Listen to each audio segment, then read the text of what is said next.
Welcome back, my loyal patrons. What can I do for you this time? You name it. Canned knowledge, supplies, or anything else you need. I'll find a way to get it. Where there's a waterfall of Mora, there's a way. Can you really get us anything we want? Anything at all? Aha! So it appears that canned knowledge alone is no longer sufficient for your opulent appetite. Then please, oblige me. Tell me what you have in mind. Oh! I knew customers with pockets as deep as yours would undoubtedly crave something more profound than ordinary canned knowledge. But you know, that kind of information isn't going to be cheap. After all, I had to work really hard to weasel my way into the auction site. Not to mention that if anyone found out that I was the leaker, I would be in big, big trouble. But how can we be sure your information is accurate? Paimon's curious how you just happen to have this kind of info the moment we need it. Because to me, anything of value is what I consider to be my supply. Therefore, I must always be aware of what's hot on the market in order to secure more sales. As for the information's authenticity, well, you've no need to worry about that. I used a camera to take a picture of the transaction. That way, no one can dispute it. It's always a pleasure doing business with such sterling patrons. Now that you've paid in full, here's the scoop. The Divine Knowledge Capsule was purchased yesterday by a certain Misery, the leader of Ain el-Ahmar. Ain el-Ahmar? You mean the Eremites who worshipped King Deshret? Ah, so you're already familiar with them. The group has done everything in their power to obtain the Divine Knowledge Capsule. After all, they believe it contains the power of King Deshret. That Divine Knowledge Capsule is unlike any other canned knowledge I've seen before. It was glowing bright red. The capsule is clearly visible in the picture I took. You can look for yourself. Thanks for the info, Dory. Please, it's my pleasure. It's all thanks to discerning customers such as yourselves that my efforts yesterday were not in vain. Please, don't hesitate to contact me if you ever need anything else in the future.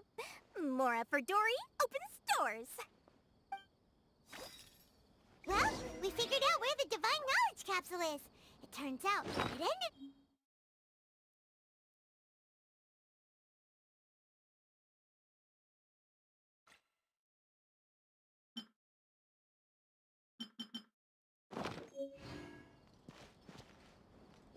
Let's head back and talk to...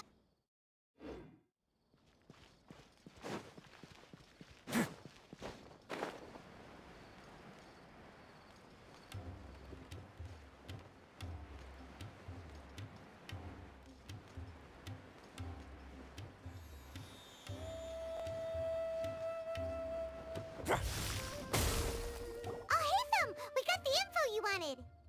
Really? All right. Let's hear it. Dory even gave us evidence to verify the intel. Have a look. Huh, look at that. Clear as day. It must have taken some guts just to infiltrate the scene of the Eremites' transaction. But then, to get close enough to take a picture like this. Bold move, Dory. Very bold move. All right. The person in this picture is indeed Misery, the leader of Ain el-Ahmar. And the glowing red capsule he's holding appears to be the Divine Knowledge Capsule. In which case, if we play our cards right, when we confront them next week, we should be able to force them to show their hand. At first, Paimon didn't get why you were provoking these Ain el-Ahmar guys. But now, it sort of makes sense. Everything's playing right into your hands. After we defeat them, we can finally have a serious talk with their boss and get them to lend us the Divine Knowledge Capsule. Thank you for your time and efforts. Take a few days off while I make some preparations. Let's meet up again on the afternoon of the arranged date, 3 o'clock sharp. See you then.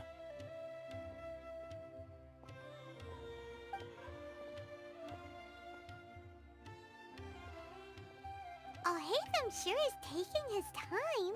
Where could he be? Oh, there he is. Sorry to keep you waiting. Let's head to the pier in front of Faros Lighthouse. Yep, let's go.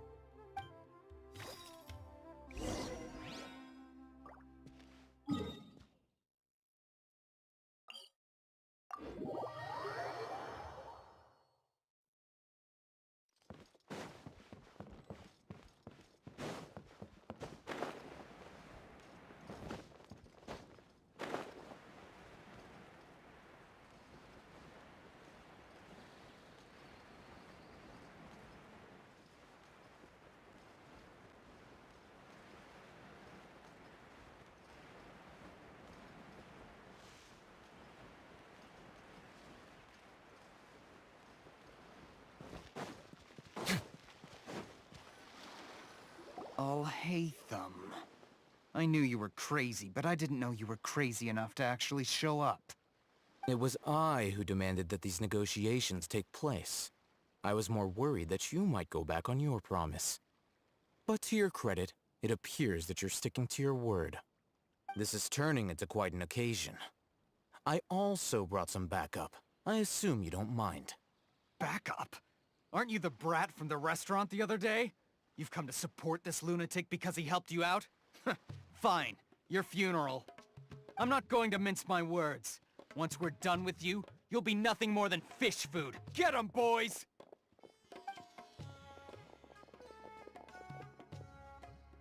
Uh-oh, here they come. Good luck, you two. That's close enough.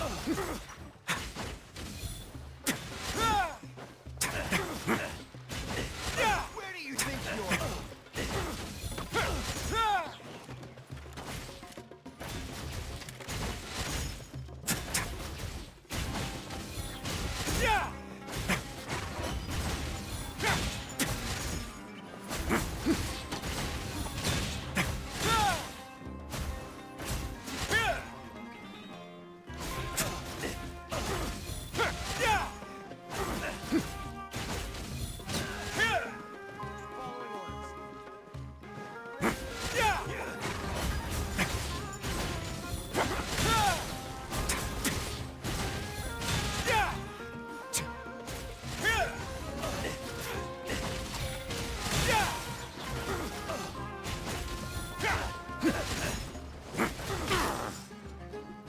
A moment, please.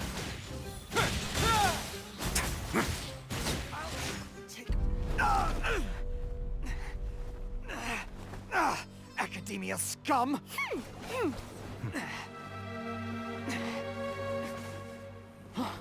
Boss! Finally! Did you use it? Great! Now we can... Huh? Boss?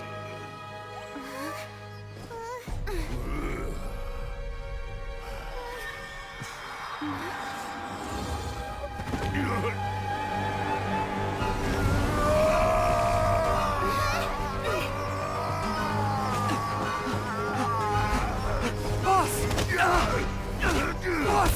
What's wrong? What happened to him? We have to cut his Akasha connection, now.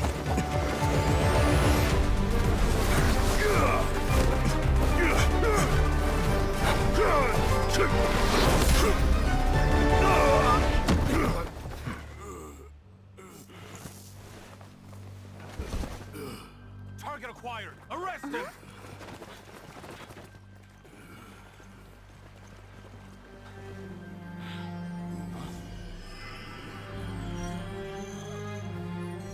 Do not impede our work. Is that understood, Al-Haytham? Of course. I was only trying to help. Take him away!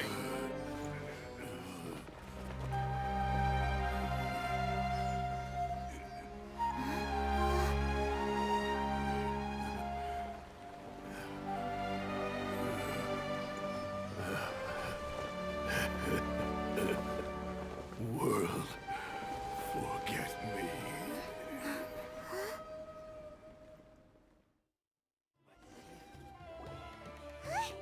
What in Tibet just happened?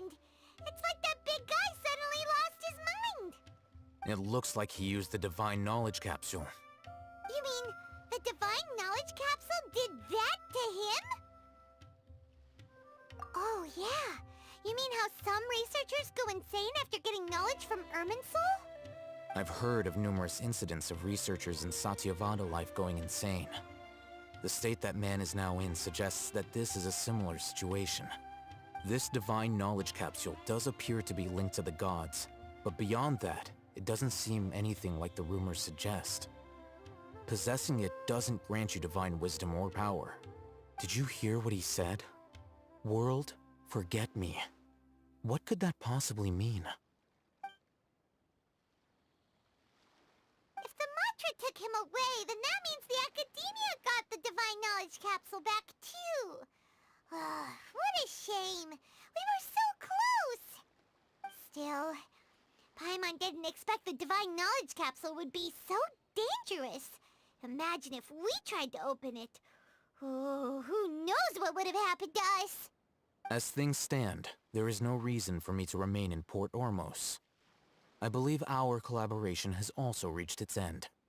Oh, we were so busy trying to find the Divine Knowledge Capsule that Paimon forgot to ask you something. Since you're a member of the Academia, do you have any idea how we can go about meeting Lesser Lord Kusanali? Truthfully, I don't. Lesser Lord Kusanali appears to exist outside of Sumeru's entire administration. Most of the time, you wouldn't know she exists at all. Moreover, since the Academia possesses the Akasha, a symbol of our deity's wisdom, scholars have no reason to desire to make contact with the deity herself anyway. Everything about Lesser Lord Kusanali is such a mystery! I'm heading back to the Academia. How about you two? It's almost the day of the Sub-Zero's festival. Maybe we should head back too. We've been rushed off our feet over the past few days, so maybe a little rest and relaxation will do us good. Then we'll part ways here, Al-Haytham, until we meet again.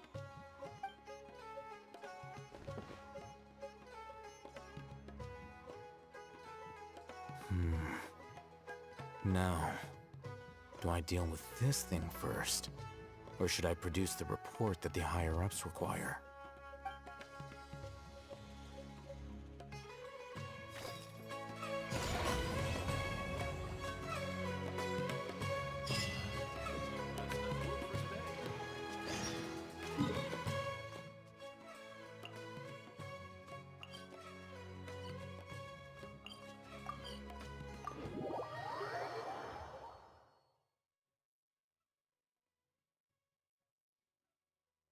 Miss the Sub-Zero's festival, right? Let's hurry and find Dunyarzad. Paimon thinks she must be around the Grand Bazaar, since she showed us around there last time.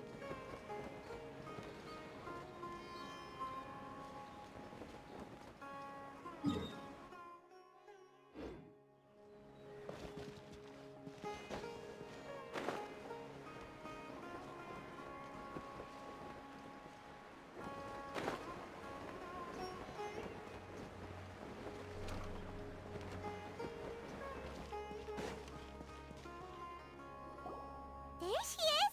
Dunyarzad, we're back! Just as promised, Traveler and Paimon. I'm so glad that you two came back to celebrate Lesser Lord Kusanali's birthday.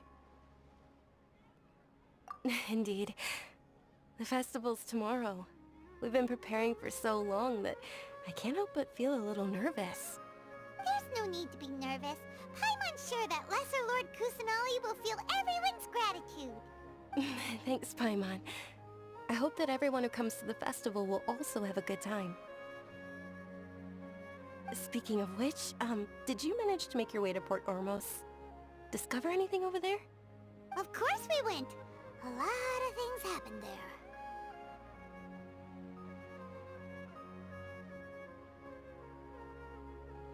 I see. Sounds like you two had another exciting adventure. If there is another chance, I would love to join. My lady, if you went to Port Ormos in your current state, we'd both be in for a lifetime of trouble.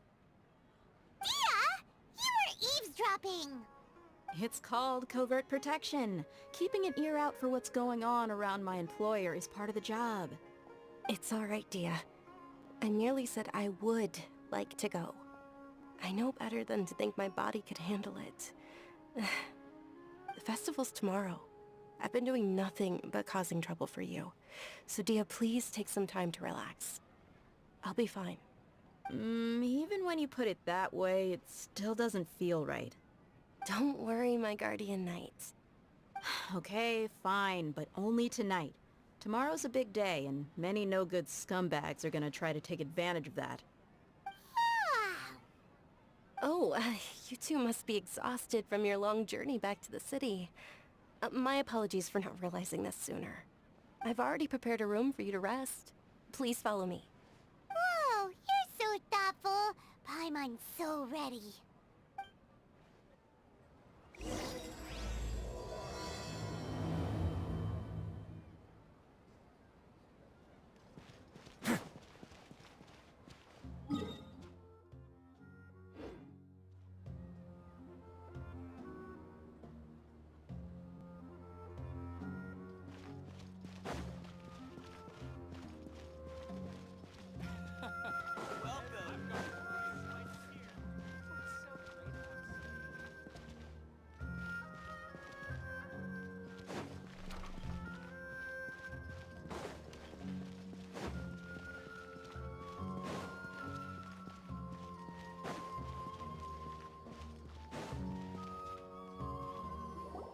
Here we are. It's also fairly close to where I've been staying. It looks really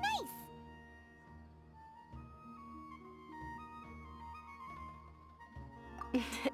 Not at all. Just tell me more about your adventures when you next get the chance. That's Paimon's specialty. Paimon can tell you stories next time. Oh, if you don't mind, how about we all walk around together tomorrow? All of my friends will be working the festival, and Dia's still insisting on her covert protection.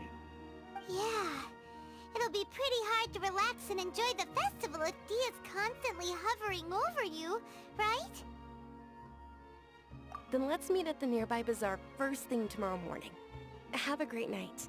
It's a deal. Good night, Dunyarzad. I may be too excited to fall asleep tonight. See you tomorrow. Paimon's starting to really look forward to the Sub-Zero festival too. Will there be lots of yummy food? Oh no. Thinking about food is just gonna keep Paimon up all night. The earlier we sleep, the better. Let's go inside, traveler.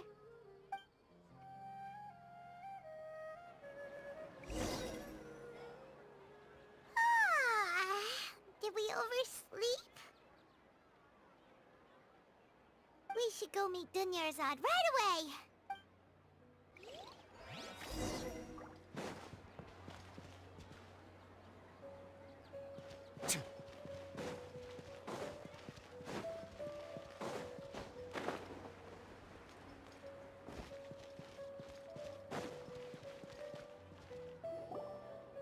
Traveler, Paimon, I've been waiting for you two. Good morning, Dunyarzad. We must have overslept a little bit. Not at all. I arrived early.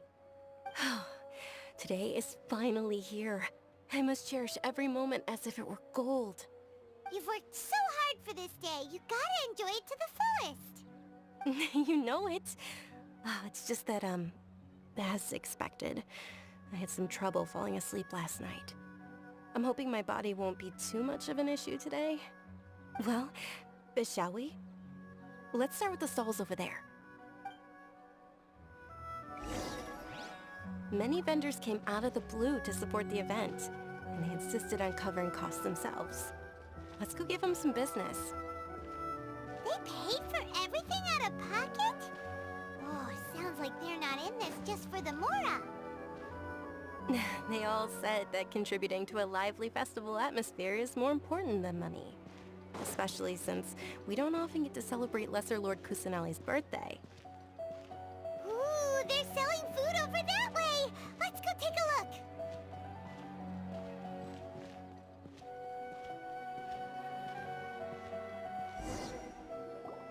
This is a stall offering foods from the Haft Mewa feast. Oh, you could tell straight away. I thought most people nowadays wouldn't know. Mushrooms, flowers, and all kind of fruit? It's all vegetarian stuff. Oh, Paimon's a little disappointed. So, what's the Haft feast you mentioned just now? It's another Sub-Zero's festival tradition. People used to set their tables with 7 different foods. Generally speaking, the most common selections were foods like Rukashva mushrooms, Nilopala lotuses, Sumera roses, Sunsettias, Kapalatas, Hara fruits, and Zaytun peaches.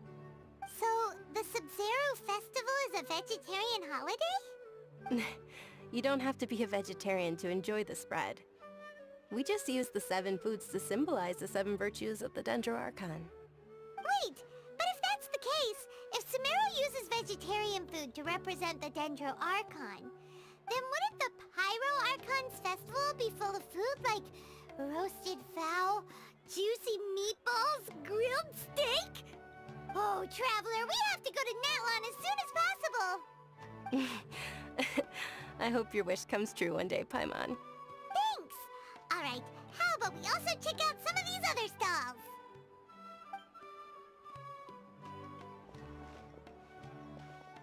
Dear customers, would you like to try your hand at alchemical divination? What's alchemical divination? Those two things sound like they'd be fun to try together. Right? I thought the same when I first heard about it. It is said to be a mysterious craft invented by none other than Lesser Lord Kusanali herself. So, how does it work? It's quite simple. After you give me any 2 alchemical reagents, I'll use them to perform a random transmutation. Sure sounds random. So random that it will probably fail. That is precisely what we need. After the transmutation fails, your one and only diviner here will interpret the remnants. Well, according to Lesser Lord Kusanali, everything is interconnected, and all that occurs can be traced back to fate. You could say this is a pearl of old wisdom. Why does everything sound so much more credible when Dunyarzad says it? Are you guys working together? So that's the true wisdom behind it. This young lady sure knows her stuff. So, how about it? Want to give it a try?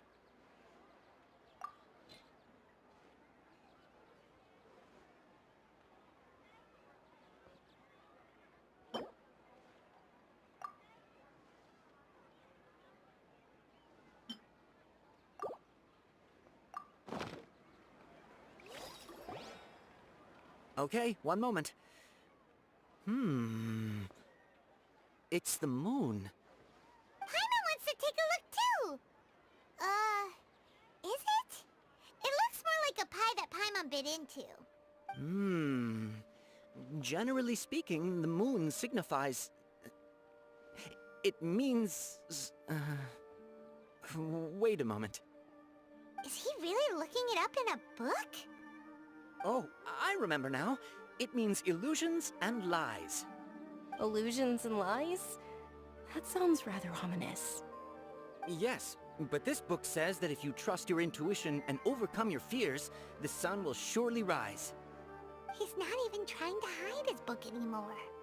Naturally, fate will only ever show you the beginning of a journey.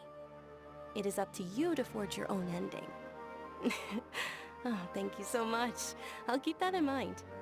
Oh, it's nothing. I'm just learning as I go. Guess that was still pretty interesting. Okay, on to the next stall. They say the Sub-Zero's festival was very lively a long, long time ago. Large flower carriages used to parade through the city. As they headed towards Port Ormos, people would throw flowers, candy, and liquor all along the way. Dunyarzad's eyes are sparkling right now. I wish I could have seen that spectacle.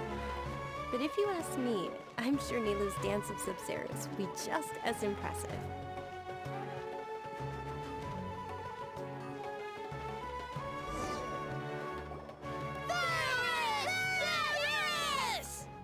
Attention! Soldiers, fall into formation if you want any Yalda candies. It's a weird guy with a weird hat.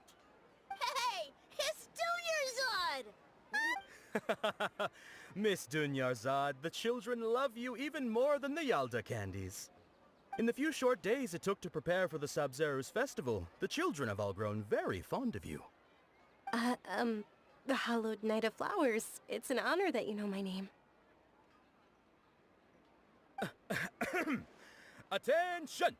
In the name of Ferris, the Knight of Flowers, I commend you on your contributions to the glorious Sabzeruz festival. All right, little soldiers, take your Yalda candies and don't forget your loyalty to Lesser Lord Kusanali. Dismissed! Yes, Knight Ferris! Just what is going on here? Ferris, the Knight of Flowers, is another Sabzeruz festival icon, and one immensely popular with children.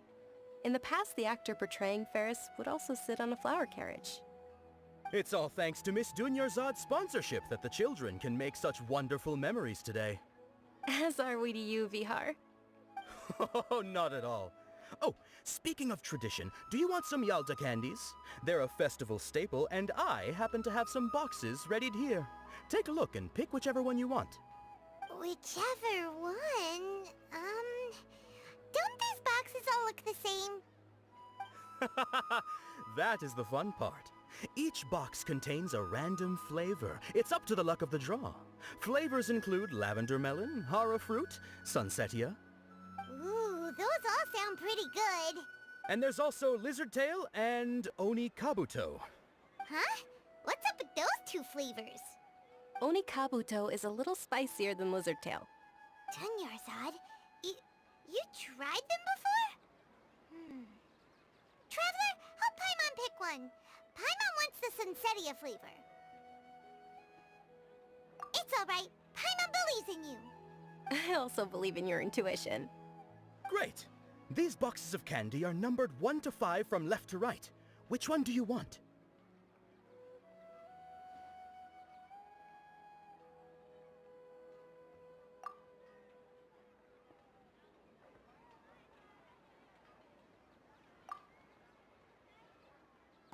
Attention!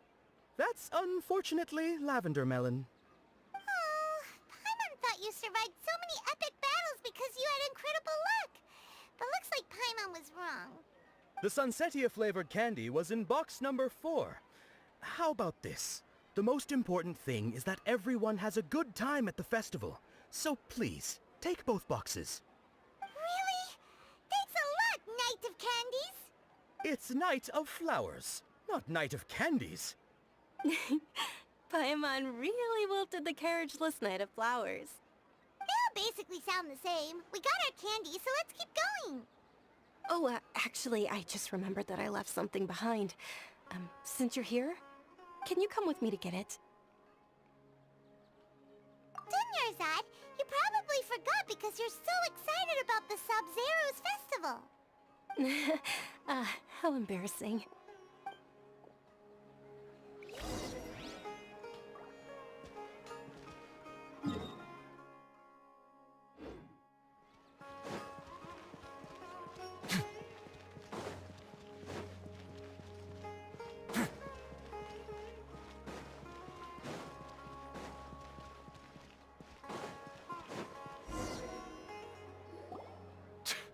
We're too late. Who knew the little lady was such an early riser? I know, right? Hey, wait a minute. Boss, isn't that her? Oh, that most certainly is. We're in luck. She's walking right into our clutches. Those Eremites don't look like they're up to any good. Who are you? I don't believe the Homayanis hired you. That's right. We haven't received any of their mora, but I wonder how much the Homayanis would shell out to get you back. They're a gang of kidnappers! Traveler, hurry and protect Dunyarzad! Hey, did you scumbags even consider that the Homayanis might have hired a merc that outclasses you? You're... Dia! Dia the Flame Main! No wonder we mercs haven't heard anything about you for so long. You sold your unruly mane to the highest bidder. Don't speak so disrespectfully. My family started working with her as gratitude for her past kindness to us. Don't worry about it, my lady. Just some friendly banter between mercs. One punch and those rabid dogs will expose themselves for what they really are. Aren't your claws all dull by now? Don't get too cocky!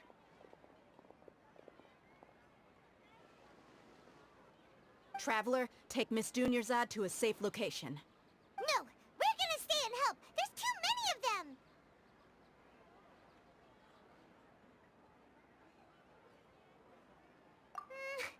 You're right. Alright, fine. Please be careful, Dia. Don't waste your time worrying about me. This is my job. Look out for yourself. After I've wiped the floor with them, I'll go find you all.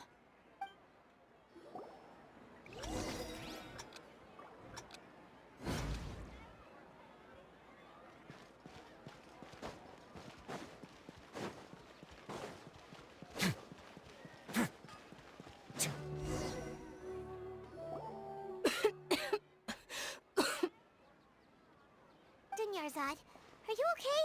You look a little pale. Are you in shock? I'm fine. My body always reacts like this whenever I exert myself too much. You sure you're okay? I'll be fine after some rest. I'm more worried about Dia. After all, none of this would have happened if I hadn't insisted on coming out today. Yeah, don't worry.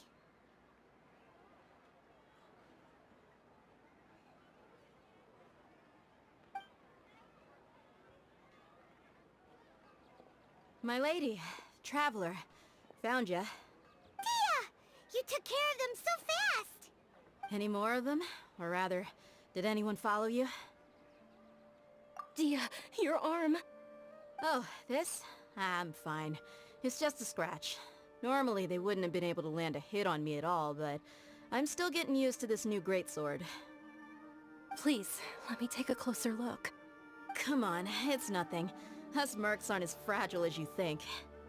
Hold on, you said something about a new greatsword. What happened to the one you were using before? About that. Well, I sold it, because I was low on Mora. Stuff like this happens every now and then. It can't be. The anonymous donation that was used for the venue's final round of preparations?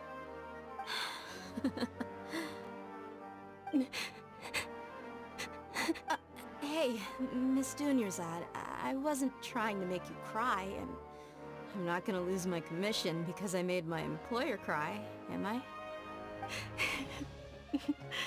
Okay, making your employer cry won't affect your commission, but selling your weapon without permission and getting hurt? I'll have to reevaluate your performance. You're so unreasonable, my lady. Thank you very much, Dia. Don't be like that. I get embarrassed really easily. Are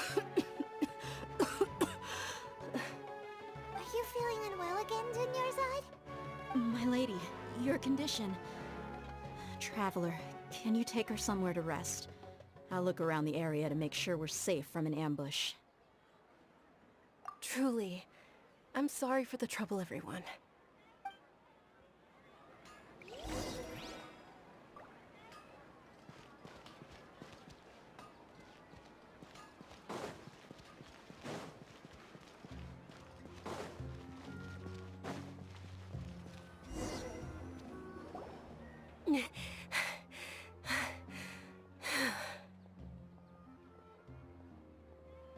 Are you feeling better, Dunyarzad? Yes, much better. Just give me a few moments and I'll be good to go.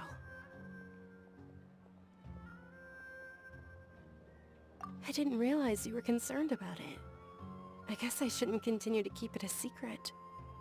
I was actually born with Elazar. It's terminal now. Can't believe it's Elazar! Oh, you've already heard of Elazar. In that case, you probably know about its severity. Sumeru's current medical advancements still haven't been able to find a cure. The disease's progression can only be delayed through environmental therapy. Dunyarzad. There's no need to be sad. I've always lived with Elazar and I came to terms with it a long time ago. Compared to the simple fact that I'm afflicted with this, its effects on my life have been much more painful. I know that my family loves me dearly. They've done all they can to provide the best environment for me so that I can live for that much longer. However, I know I will one day succumb to this. Did you know? Before I ran away from home this time, the world outside of my home didn't even know that I existed. Since I was a child, all I could do was sit on my bed and stare at everything outside of my window. I'm sure my family's worried and disappointed in me for running away, but I just didn't want to have any regrets. I wanted to meet other people. To me, there's nothing more beautiful than being able to meet and speak with others. Not to mention the incredible time spent preparing for the festival. The joy on everyone's faces here, and all the support I've received from friends like Dia. This way, when my final day does arrive, it will be less sorrowful. At the very least, many people will remember that I once existed in this world, right? As long as you don't forget Paimon, Paimon also won't forget about you. No, even if you forget Paimon, Paimon will still remember you. Thank you two so much. I apologize for the depressing conversation. This is out of character for me. To be honest, Lesser Lord Kusanali gave me the courage to do all of this. If it weren't for her encouragement, I wouldn't have taken that first step. Thanks. There will always be frustrations in life, but I know that the point of living is not to leave behind any regrets. Oh, right. Isn't it almost time? Huh? Almost time for what? Isn't the Dance of Sub-Zeros about to begin? It's the part of the festival that I've been looking forward to the most. Nilu will recreate that legendary scene with her most splendid dancing. And the Sub-Zeros festival will conclude amid everyone's applause and blessings. And with that, my wish will also... Then what are we waiting for? Let's go to the stage! Yeah, we should still make it in time.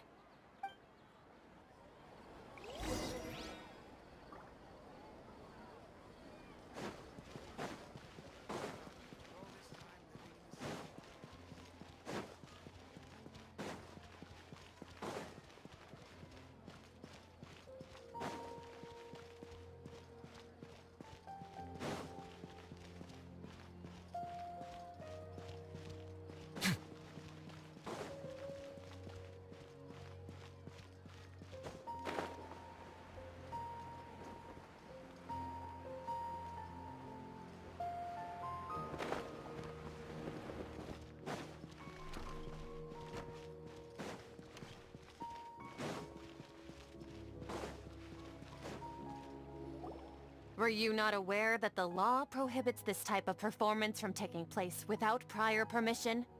Over there! Someone's yelling at Nilu! I think I just saw the Academia's Grand Sage. Why is he here in person? But the Dance of Sub-Zeros is one of the key parts of the Sub-Zeros festival. If we can't perform it...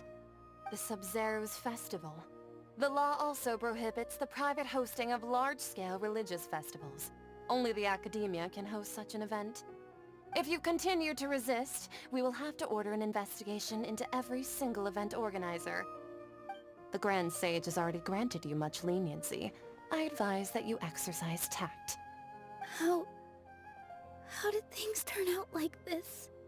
The Academia was originally responsible for the Sub-Zeros festival, but they failed this responsibility for many years.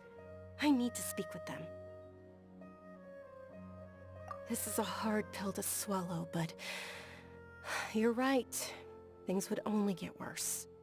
Art. Dance. Aren't you ashamed of pursuing such frivolous and meaningless activities in this land of knowledge and reason? Our Archon created the utopia that is Sumeru City for all scholars who sought validity, verity, and truth, while people like you wish to defile it. No. I believe that our Archon never rejected the arts. Even the Goddess of Flowers dedicated a dance to her. With your lack of intellectual credentials, I do not believe you are qualified to debate with me. What you should be doing is finding workers to tear down this ridiculous eyesore. When we return, have the scribe draft an ordinance before the next Nyagarbha day that prohibits public art performances.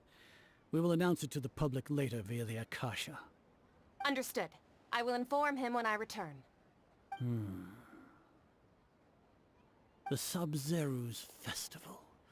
Go celebrate the birth of that god to your heart's content. Nilu, are you okay? Oh, Dunyarzad. You all saw that just now? The Grand Sage ordered us to stop the performance. Yeah.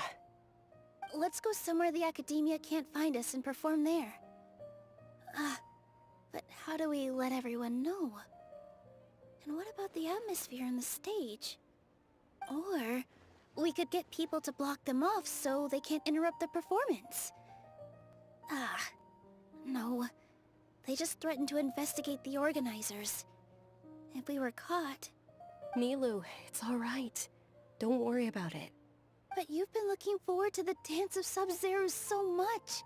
And I know how important this festival is to you. I don't want you to have any regrets. It's okay. Seeing you care this much about my feelings is more than enough. It would be too risky to continue the Sub-Zero's festival at this point. I don't want to get everyone in trouble. If you say so. But... you can sneak out for the next Sub-Zero's festival, right? We'll make sure the next one is a smashing success. The next one. Yes. Okay. It's a promise.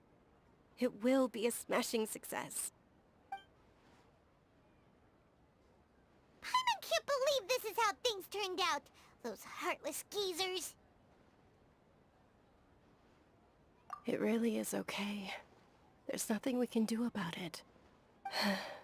Still, I'd be lying if I said I had no regrets. I would have loved to see Nilu's dance.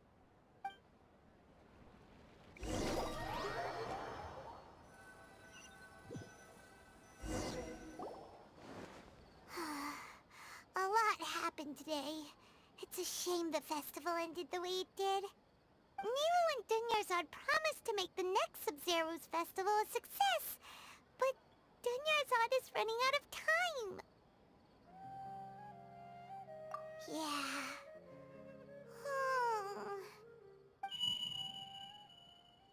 All connections have been secured to construct the most stable framework possible. The project has entered its most critical phase. Power has begun to flow from...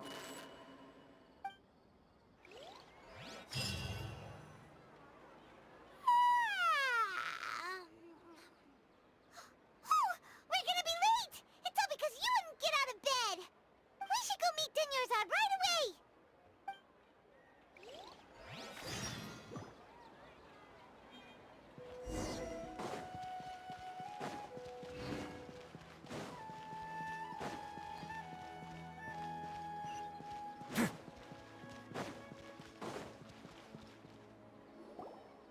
Good morning, Dunyarzad.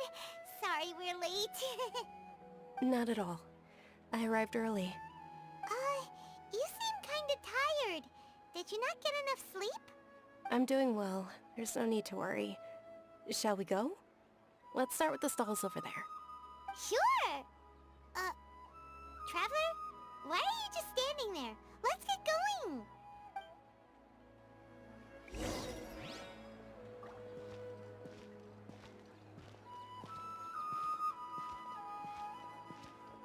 Ooh, they're selling food over that way! Let's go take a look!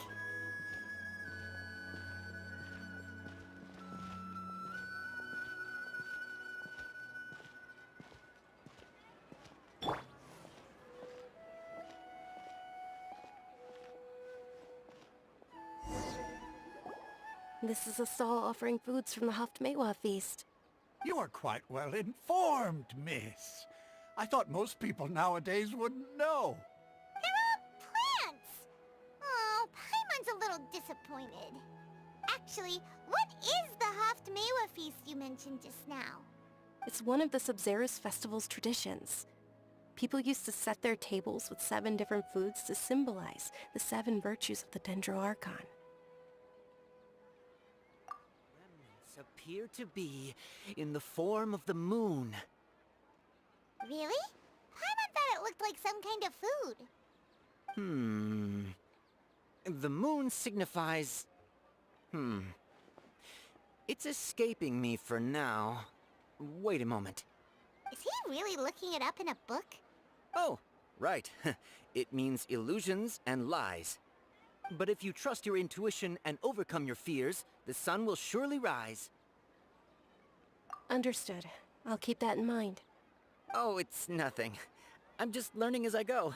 Guess that was still pretty interesting. Okay, on to the next stall. So, where to next?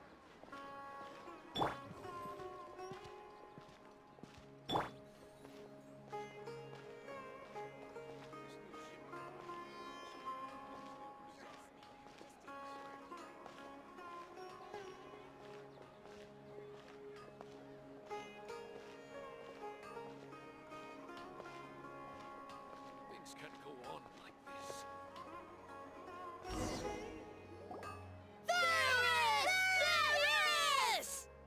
All right, soldiers. Now that you have your Yalda candies, don't forget your loyalty to Lesser Lord Kusanali. Dismissed! Yes, Knight Varus! What's going on? Is this a play? Ferris, the Knight of Flowers, is another Sub-Zerus Festival icon and one immensely popular with children. It's all thanks to Miss Dunyarzad's sponsorship that the children can meet the Knight of Flowers. Oh, do you want some Yalda candies? I happen to have some boxes readied here. Take a look and pick whichever one you want. What's to pick? Don't these boxes all look the same? It's not that simple. Each box contains a random flavor. It's up to the luck of the draw. Flavors include lavender melon, hara fruit, sunsetia. Ooh, how interesting. And there's also lizard tail and oni kabuto. Ugh, why do those flavors even exist? Traveler, help Paimon pick one. Paimon wants to eat the sunsetia flavor. Great! These boxes of candy are numbered 1 to 5 from left to right. Which one do you want?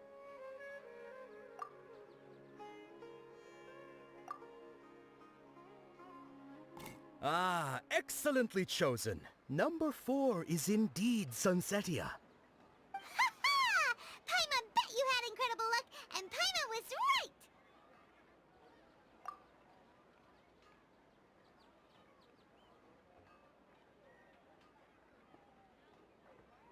Huh? How's that possible? It's obviously random.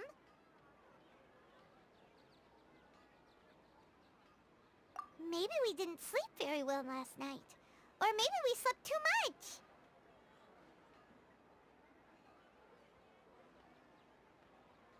Oh, sure. Huh? Where are you going? You're just gonna walk off like that?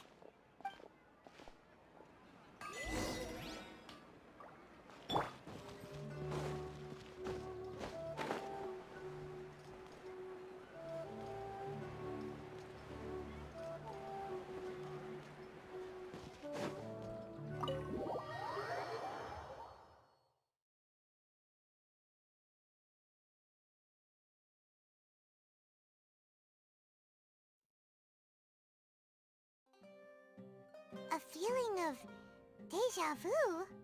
Oh, Paimon knows what that is. It's when you feel like you've already experienced whatever is going on. In that case, Paimon also felt something like that today. But that's just our brains playing tricks on us, isn't it? So why'd you run here in such a hurry?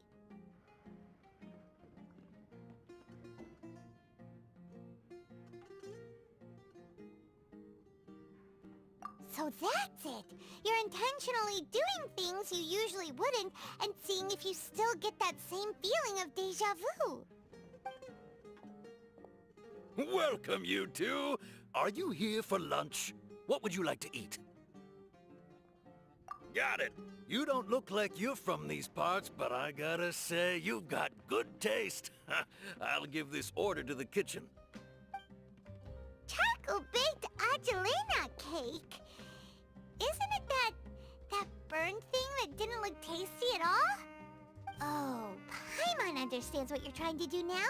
You'd never normally order something like this.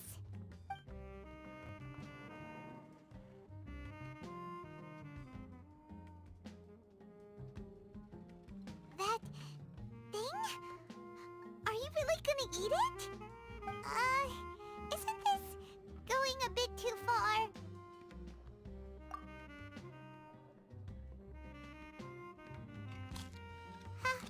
How was it? The look on your face is telling Paimon that it tasted awful. Then, you mean... That's impossible! We were just talking about how gross it looked! So, would this be a case of taste bud deja vu? Paimon also gets the impression that we've been here many times, even though we aren't regulars. How about we go out again and try something else?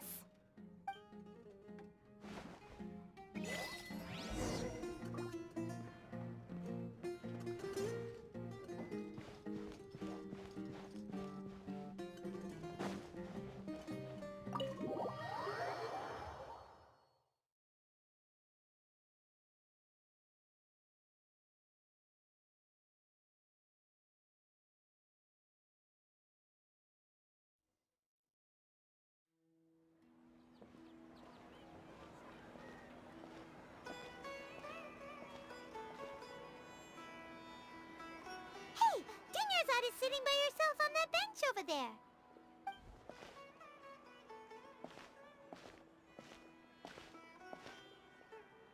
What a coincidence, Dinyarzad. We meet again. Why are you sitting here all by yourself? Oh, I ran into some kidnappers just now, but thankfully Dia came to my rescue. I started to feel unwell after that, so I sat down here. Kidnappers? Oh my goodness, are you hurt? I'm okay. Dia's arm got scratched, but it isn't serious. Whew. That's a big relief. But, Dunyarzad, you seem a little down today. It's the Sub-Zero's festival, and you've been looking forward to it so much! Not at all. I've always been like this. Excessive physical exertion or strong emotions tend to aggravate my illness. Besides, no matter how amazing today may be, it is but a single day. After however many more days, my time will come to an end. Paimon doesn't quite follow you, and Paimon feels like something's really got you down right now.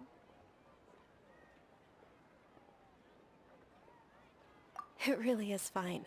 I don't mind.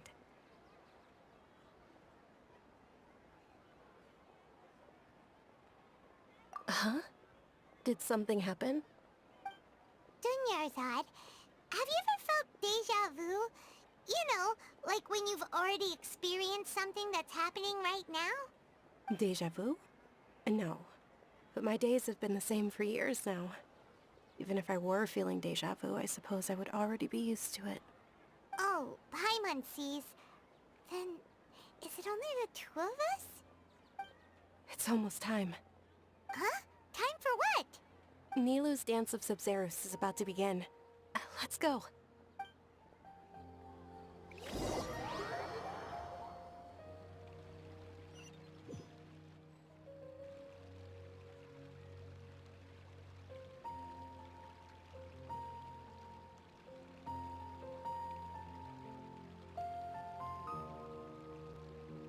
With your lack of intellectual credentials, I do not believe you are qualified to debate with me. What you should be doing is finding workers to tear down this ridiculous eyesore. When we return, have the scribe draft an ordinance before the next Nyagarbha Day that prohibits public art performances. We will publicly announce it later through the Akasha. Understood. I will inform him when I return. The Sub-Zeru's festival. Go celebrate the birth of that god to your heart's content.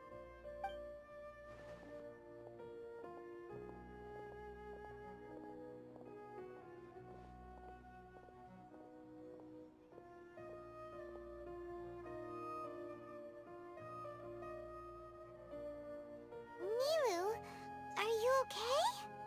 Oh, Dunyarzad. The Grand Sage ordered us to stop the performance. It's okay.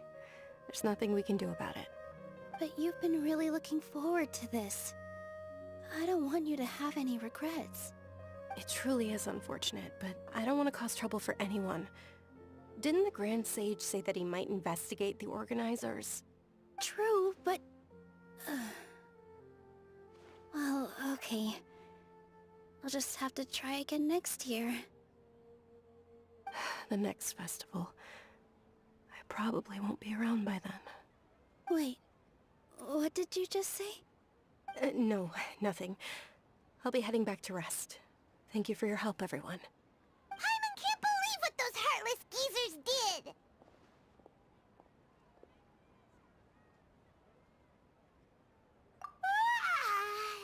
Did Dunyarzad already go back? We should also return and get some sleep.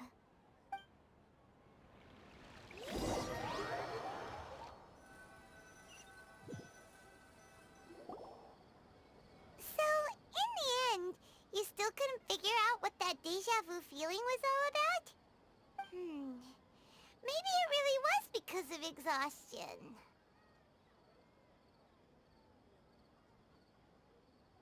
Same here. That's why Paimon stopped thinking about it halfway through the day. Then, how about we settle in and get a good night's sleep? For now, we can chalk things up to exhaustion. We can do more thinking tomorrow. Observing a modest drop in the output of Jnana energy, but values still remain within normal parameters. Continue to monitor for variances in the data and find the cause as soon as possible.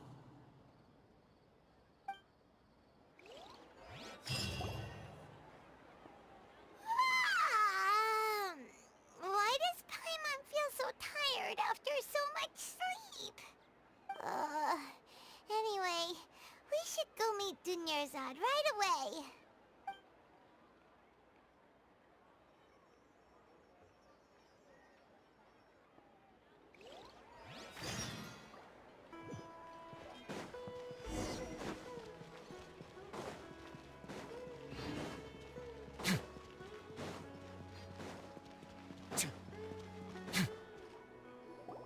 Good morning, Dunyarzad. Sorry to keep you waiting. Not at all. I arrived early. Huh? Paimon thinks you sound kinda tired. Did you not get enough sleep? I'm doing well. There's no need to worry. Shall we go? Let's start with the stalls over there. Great idea! Let's get going! Traveler?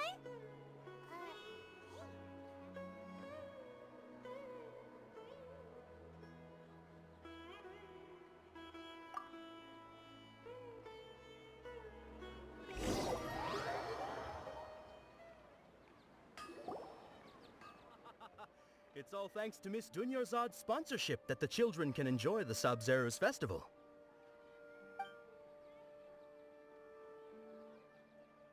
Oh, are you interested in Yalda candies? I have some boxes of candy here. Pick whichever one you want. Not much of a choice. All these boxes look the same. It's not that simple. Each box contains a random flavor. It's up to the luck of the draw. Flavors include lavender melon, hara fruit, sunsetia. They all sound pretty tasty. And there's also lizard tail and oni kabuto. Huh? What were those last two? She'll help me choose. Paimon wants to eat the sunsetia flavor. No problem. These boxes of candy are numbered 1 to 5 from left to right. Which one do you want? Oh, I like your confidence. No hesitation at all. Oh, congratulations! Number 4 is indeed Sunsetia.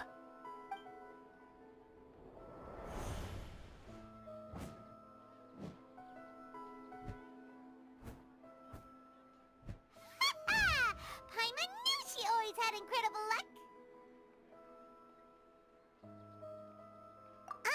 Paimon's not really interested in the other flavors. Ah, wait. How did you know? Don't tell me that you already knew which flavor was in each box. What? She was right about all of them? That couldn't have been luck. How is this possible? I packed all those boxes this morning and they've been sealed ever since. You couldn't have known beforehand. Mind reading? X-ray vision? Or some kind of magic trick?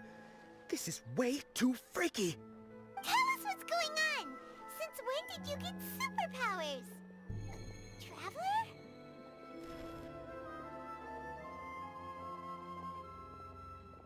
Hey, where are you going? What's going on? Did you see something? Us leaving Dunyarzad without letting her know is kinda rude, you know.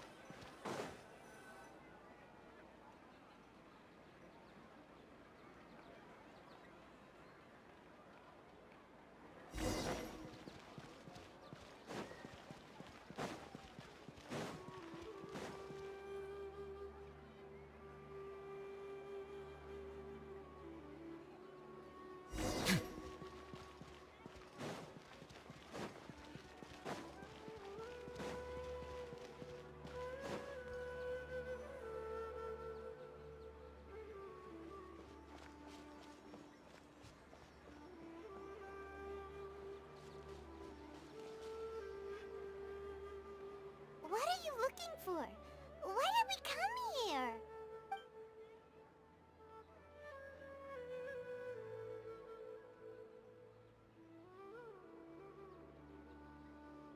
Traveler?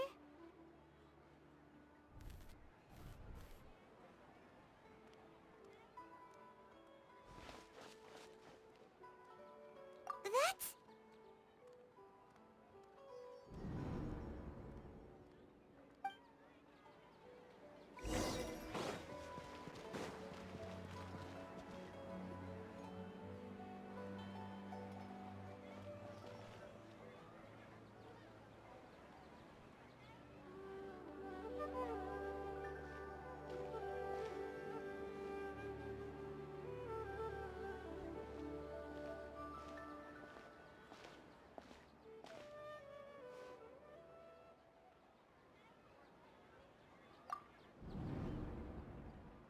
Look! That's... Isn't that Dunyarzad? What's happening here? Why are there 2 Dunyarzads? You already know that this isn't your first Sub-Zero's festival, don't you? I'm sure you already know how to use this. A knowledge capsule? Where did you get it? What's inside? You should use it too, Paimon. You know Paimon? Well, this seems kinda sketchy, but Paimon feels like this is what we should do.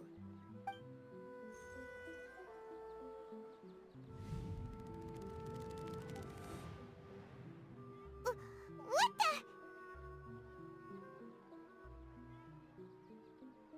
This is our 20th time at the Sub-Zero's festival? Huh? No. The 30th? 40th? Just how many times have we been to the Sub-Zero's festival? Have we been trapped in a single day? If it weren't for you, we wouldn't have even realized. What the heck was inside that knowledge capsule? Your memories are still scrambled? Try your best to remember. This isn't the first time we've met, and I answered that question a long time ago.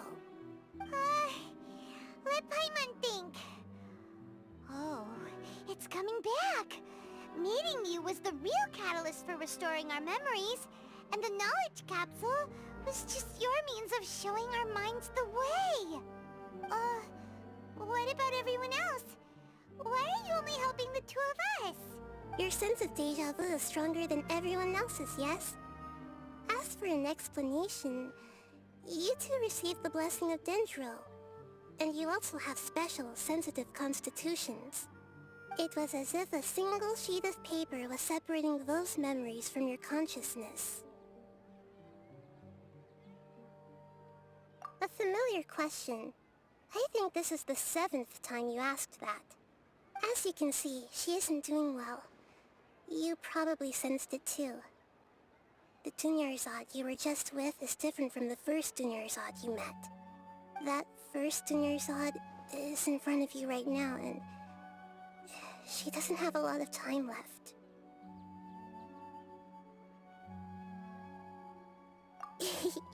Looks like you're almost done sorting out your brain. Oh yeah, I'm Nahida. Good, you passed the test. What's happening? You can awaken our memories, and you seem like you know what's going on. Oh, wait, please don't tell Paimon even you don't know. Everything in this world runs in a loop. This cycle is called a samsara. You, me, and everyone else are all stuck inside a one-day samsara. As for the truth, that's on you to find out. If you were told the truth instead of discovering it yourselves, it would literally blow your minds. I don't know how you'd be after that. I can only give you surface-level help, like bits of information and subtle hints.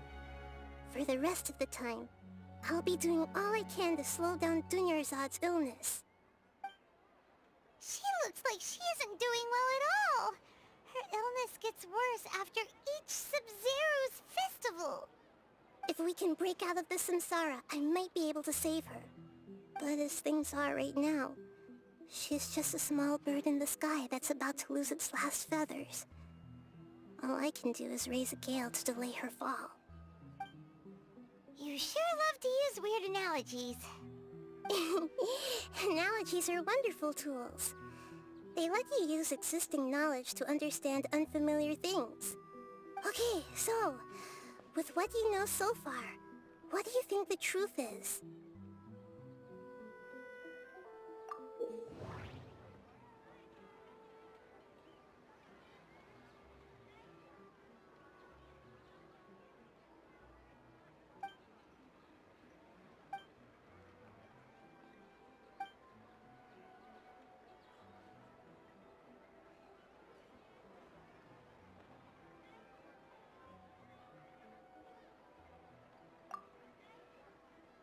Grand Sage said, go celebrate the birth of that god to your heart's content. Did he mean something more?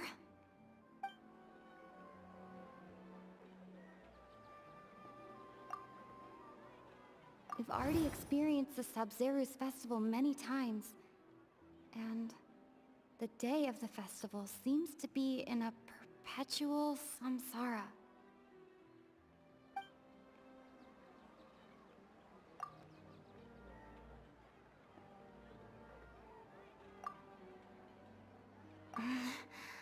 I can't seem to cohesively piece everything together.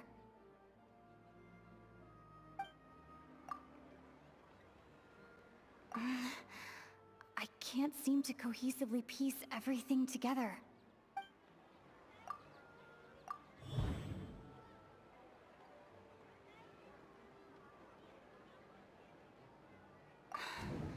That should be it. The flow of time is endlessly cycling within one single day.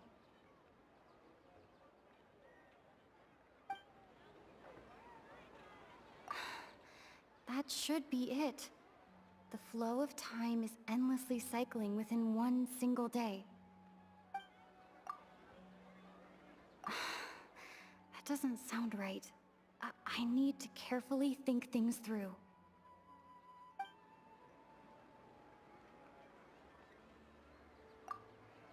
My mind feels exhausted, even though I haven't done too much thinking. What is going on? What's happening right now seems to have happened before. This feeling has been getting stronger and stronger. The moon, illusions, and lies. What do they all mean? That doesn't sound right. I need to carefully think things through. That doesn't sound right. I need to carefully think things through.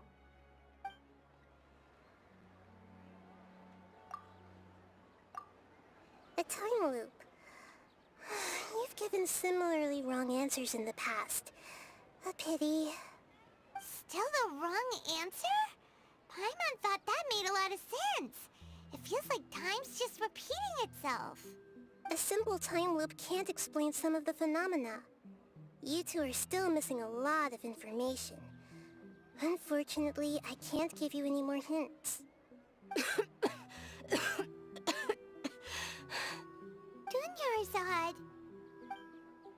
The Sub-Zero's festival is happening every day, but that doesn't mean we can waste an infinite amount of them. Hurry and find the truth before today's festival ends.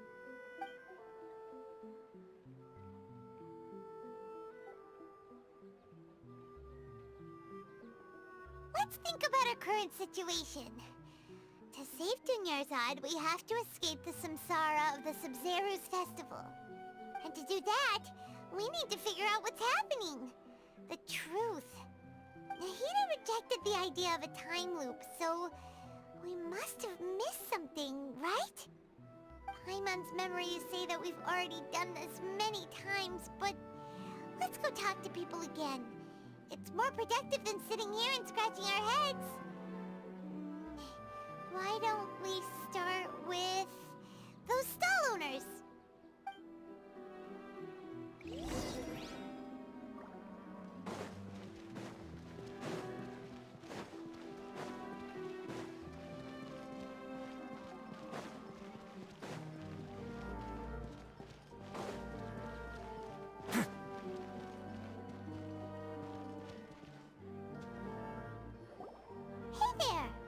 Hey, it's you guys again. Where's your cultured friend? She's feeling a little unwell. I see. Did you come back to buy something? I guarantee the freshness of my products. I harvested them from the forest just yesterday. Huh? What brought this about? I hurried back from the forest yesterday, and I'm selling produce here today. I haven't felt anything strange. To put it another way, if you really think about it, was yesterday truly yesterday? Did you actually come back from the forest yesterday? What kind of philosophical nonsense is this? Are you two daydreaming? Didn't you know that no one dreams in Sumeru? Go somewhere else if you want to find someone to daydream with. He actually has a point. Is this a dream? Is everyone dreaming? True. It's so weird that people here don't dream. Why is that? Anyway, if this all really were just a dream, we would have woken up a long time ago. Let's keep asking around.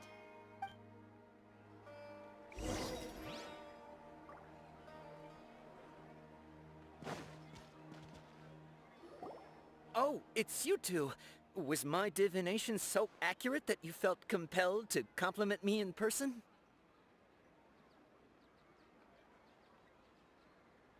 Ooh, I knew it! I told you, the god's divination is highly accurate. You just hadn't fully understood its significance yet. You're really excited about this, huh? That's exactly why we came back. Help us better understand it. Help you better understand it? Well, that isn't exactly what I excel at. So, you're admitting that you don't have a clue? Anyway, what kind of situation did you get into?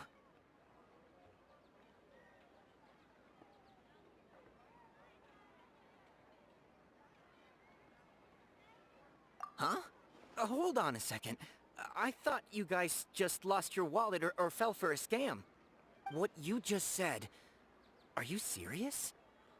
Does that kind of thing actually happen in real life? Paimon knew you weren't going to believe it. Marvelous. Truly marvelous. I believe you. Recall the interpretation of your divination. The moon, illusions, and lies. It really felt like an omen. When you say it like that, the divination does sound like it's related to what's going on. Can you read any more into it? I believe that the Archon's revelations are never more than vague hints. Anything more specific is beyond the reach of mere mortals. The book only says, if you trust your instincts and overcome your fears, the sun will surely rise. So that's how it is. Looks like fortune-telling is just fortune-telling. It's no good for practical problems. We haven't made any progress. Who else can we talk to? Paimon remembers that we tried talking to her a couple of times, but she always thinks we're playing pranks on her. You think she'll brush us off again? Yeah, if we tap into Dia's strong sense of responsibility as a mercenary, then she'll definitely take us seriously. At this time of day, Dia's probably just finished beating up those kidnappers. Let's go find her.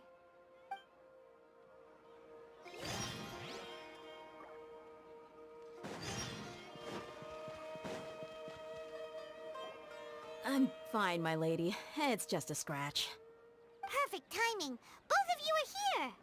Paimon, Traveler, you came at just the right time. Listen, there was a dangerous Huh? You saw? Then why didn't you jump in earlier? If someone was protecting Miss Dunyarzad, I could've went all out. Anyway, can you do something for me? You want the Traveler to take Dunyarzad somewhere to rest up while you check to see if there's still any kidnappers around. Did Paimon get that right? How did you know what I was going to say? We need to say something convincing.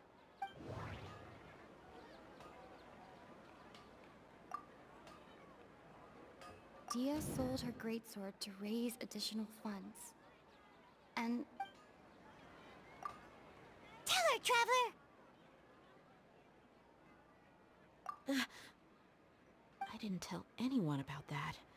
Including Miss Dunyarzad. You couldn't have known. And just now, you literally took the words right out of my mouth. What's going on? All right, so this is the situation.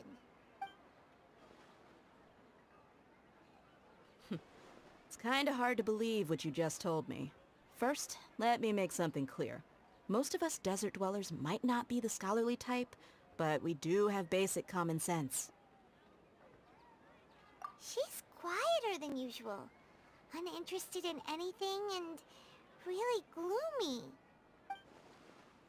Yeah, she isn't the same as before, but her parents said that this is how she was like at first. Huh? At first? I don't quite understand what you're all talking about. I'll go rest on the bench over there. My lady, are you angry?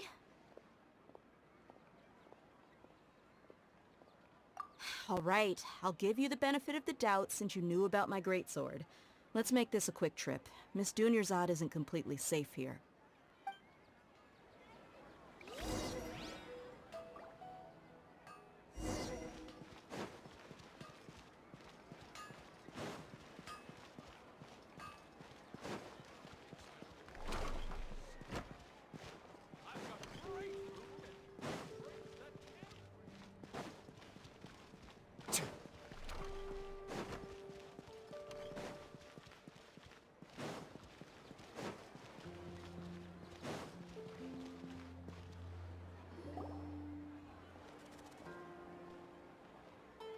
Nahida!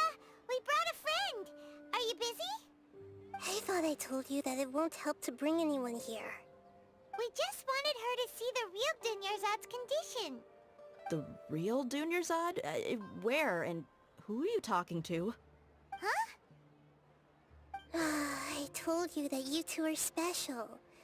Other people can't see me or Miss Dunyarzad here.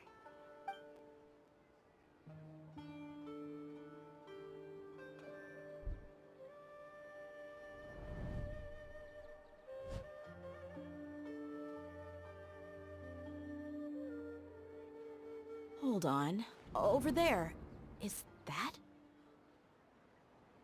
Wow. How perceptive. Does she have invisible antennae? Miss Dunyarzad, she's lying down here, isn't she? How's she doing?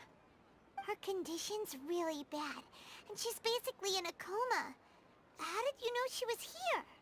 I can sense her aura.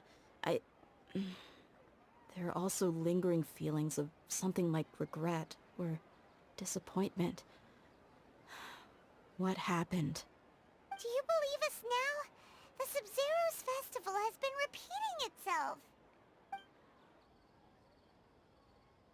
So, you think the sages are behind this? Yeah, they've always been against us. Wouldn't surprise me if they're using the Akasha to intentionally repeat the Sub-Zero's festival as a sick joke. You have a point. Aside from the Dendro Archon, the Academia's sages are the only ones in Sumeru who could pull off something like this. Maybe there's more to the Akasha than we know. Right! Didn't you awaken our memories using something that looked like a knowledge capsule? That means you must know something about the Akasha! The Akasha relies on the power of a gnosis to operate, as it is the manifestation of the God of Wisdom's power. It compiles the wisdom of the entire populace, and it grants knowledge to the people. A gnosis could do that? No wonder the Akasha is so magical.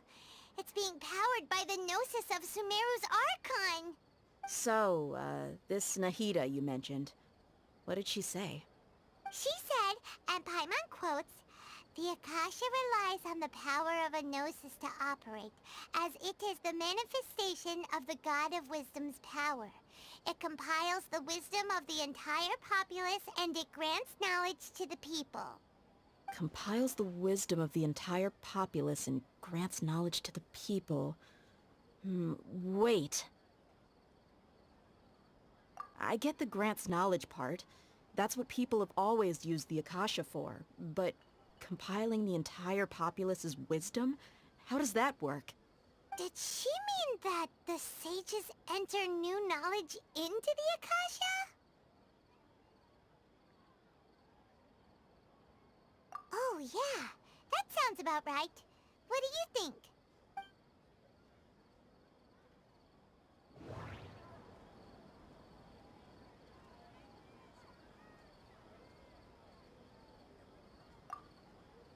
People in Sumeru don't dream. What a strange phenomenon. People in Sumeru don't dream. What a strange phenomenon. What's happening right now seems to have happened before. This feeling has been getting stronger and stronger. My mind feels exhausted, even though I haven't done too much thinking. What is going on? Okay, Nahida said, the Akasha relies on the power of a gnosis to operate, as it is the manifestation of the God of Wisdom's power. It compiles the wisdom of the entire populace, and it grants knowledge to the people. That doesn't sound right. I need to carefully think things through. That doesn't sound right.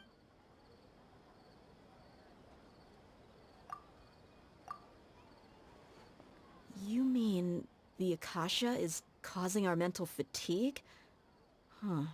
Now that I think about it, my head's been feeling unusually heavy. When the desert dwellers set off on their quest for knowledge, a sage once said, knowledge always comes at a price. Compiling the entire country's knowledge. You think the Akasha pulled a 180 and is extracting information from us? Who knows? The Akasha can put knowledge into our heads, so who's to say that it can't also poke around in there? We don't know any specifics.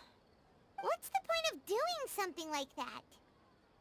Just think about it. If you could combine the knowledge of every single person in Sumeru, then you can basically turn Sumeru City into a single massive brain. This hive mind could make breakthroughs in problems that even the smartest geniuses can't crack. An excellent deduction. And the analogy comparing Sumeru City to a massive brain? I love it. In that case, we should take off our Akasha terminals right away. Maybe that'll solve this problem. Yeah, I was only wearing this for show in the first place. Didn't expect the sages to cook up such a conspiracy. Mark my words, when this is over, I'm getting evidence and exposing this whole thing to the public.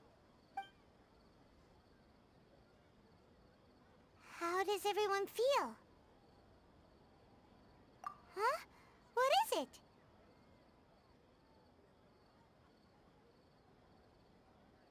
Oh, that!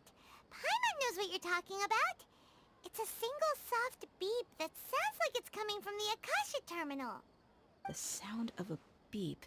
Could it be a prompt tone for when the Akasha is operating? That's probably an important clue. We weren't using our terminals, but we heard a beep anyway.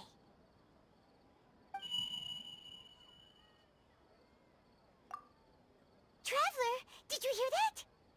I heard it too. Our ears aren't messing with us. There was definitely a beep, but it sounded like it was coming from inside my head. We took off our Akasha terminals.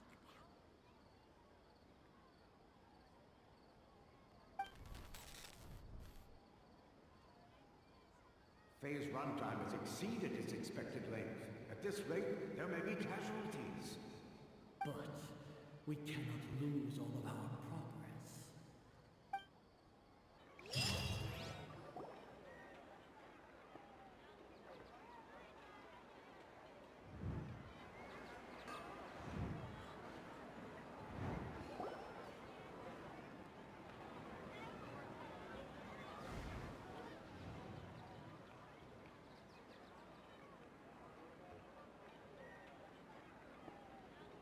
Paimon remembers everything! Good. You adapted quickly this time. We definitely took off our Akasha terminals last night, but we still heard that beep. Why is that?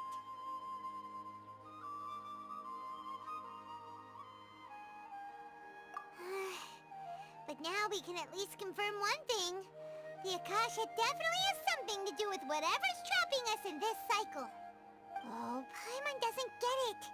Why would the Akasha go this far if all it wants is everybody's wisdom? It's extremely difficult for lab rats in an experiment to understand why they're being treated the way they are. If we're lab rats, then what are you? Nihida, you've never told us anything about yourself. I guess I'm the moon. The moon? Wasn't that the result of our divination? Anyway, knowing who I am won't help you get closer to the truth, so you should focus on other things. Don't get distracted and miss any clues. Okay then. Dia helped us a lot yesterday, so let's go find her. If Paimon's reading the time correctly, those kidnappers should be showing up soon.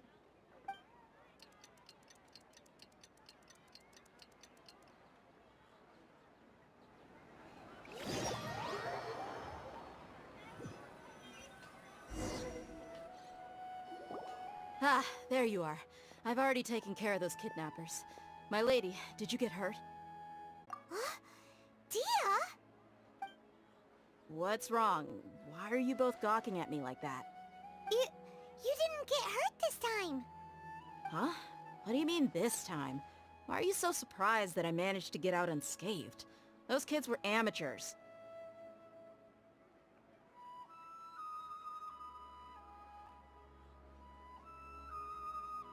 Shh! How did you know about my greatsword? I haven't told anyone about it. Please, don't tell Miss Dunyarzad. So Dia's lost her memories after all. Anything strange? You already know that I got a new greatsword. If I had to say something, it's weird how such a new weapon could feel so familiar. It's as if I've already used it to fight a countless number of... Although you don't remember using it, your body feels like it does? That's right. Both mercenaries and warriors heavily rely on muscle memory. Only knowing the theory of battle won't get you anywhere. Traveler, what do you think?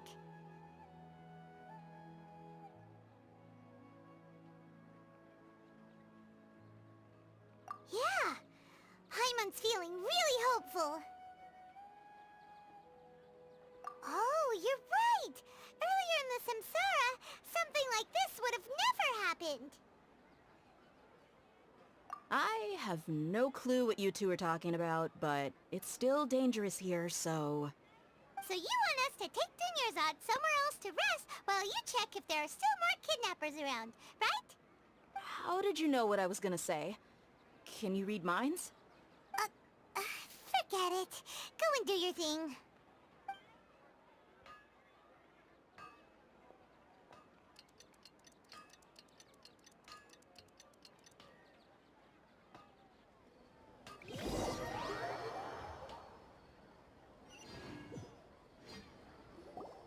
Whew.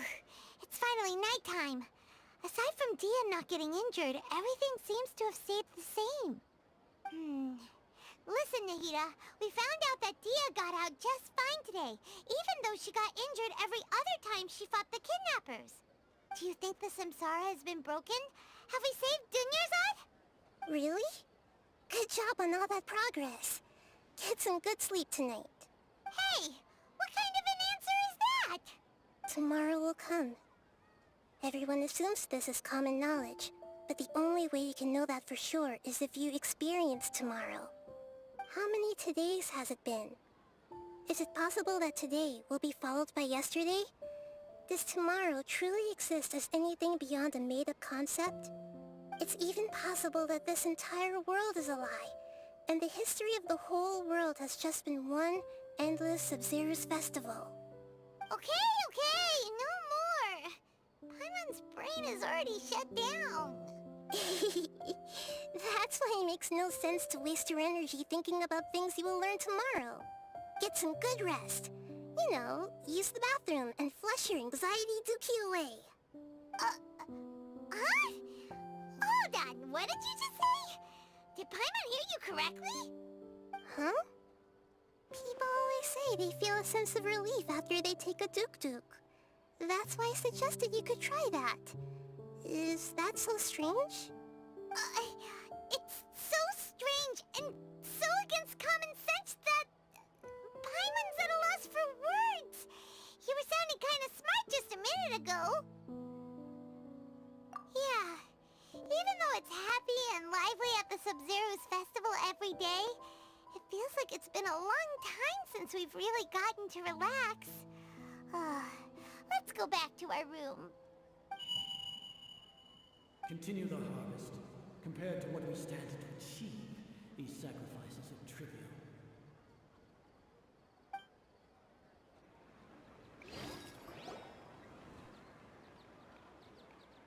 We're still in the same day! Nahida, you already knew last night that we didn't break out of the Samsara? Why did you tell us? Would there have been a point? You would have spent the night with new worries, with tomorrow still out of reach. In that case, you might as well rest within that brief moment of hope. An opportunity like that doesn't come by often, and I thought it might help you clear your minds. Paimon thought the Duke did that! Whatever. Guess you were looking out for us after all. Of course. In the time we've been together, you two have been everything to me. Paimon's flattered and everything, but maybe you're taking things a little fast. What I mean is, even though I had asked you to solve this puzzle, you two are still the only ones who can see me and sense my presence. In other words, if you weren't here, I may as well not exist. That's why you two have been everything to me. Get it? Nahida's talking about confusing stuff again. Anyway, that's enough chit-chat. So, Traveler, did the new clues yesterday help you gain a new understanding of the situation? Huh?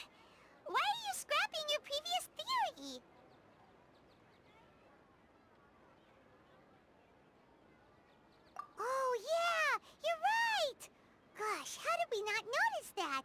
In a simple time loop, people's physical conditions should also reset.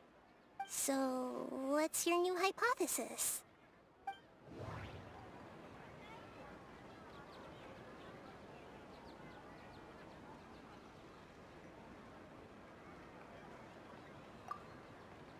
Mercenaries rely heavily on muscle memory.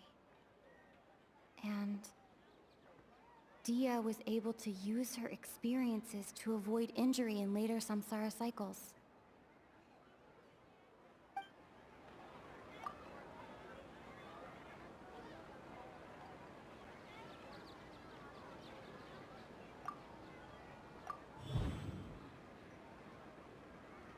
All our memories of a day are erased at the end of that day, then we would unwittingly relive that same day again and again.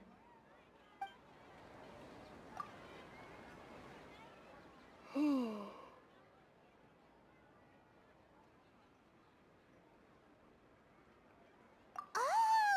Then the beep we hear every night could just be indicating the deletion of our memories! That's why, when we wake up, everyone thinks the Sub-Zero's festival hasn't happened yet. It's already the next day, but everyone still thinks it's the day before.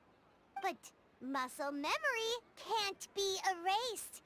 That's why Dia has been getting better at using her greatsword. Now everything makes sense. A brilliant deduction. Nahida, tell us if we're right or wrong. To put it simply, it's as if you've mistaken a pyro crystal fly for a firefly in the night. You lost sight of its true nature because you focused too much on your perception that it glows. That isn't simple at all! Why don't you go talk to Miss Dia again? You might learn something new. Right! She did help us find our latest clue after all. Let's go!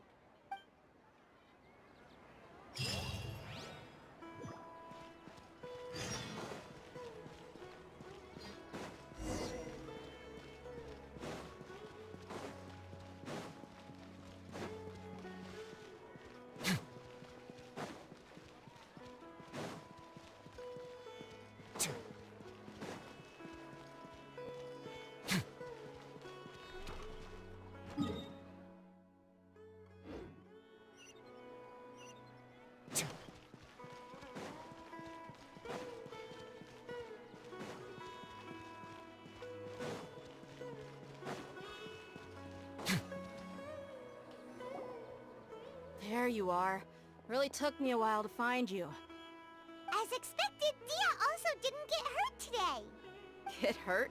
Why would I? Don't underestimate me.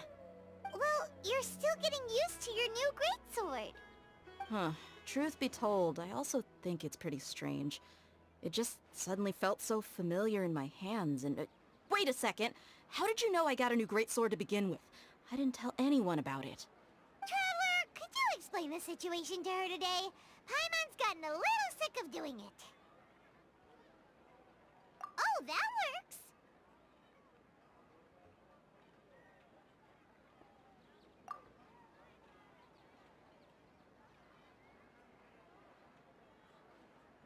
What happened to you guys while I was gone? Did you get brainwashed by some cult? Don't think too hard about it. Just take what we're saying at face value. Alright then, let me get this straight. You're telling me that my body's already gotten used to this greatsword, but my brain just doesn't remember it? Yes, your memory's being erased every day. Then I'd have to disagree. That's impossible. Oh? Why do you think that? If we've actually been reliving the Sub-Zeru's festival day after day, then what happened to the things we used, the money we spent, the food we ate? Common sense says my wallet should have emptied itself a long time ago. There's no way I wouldn't have noticed that.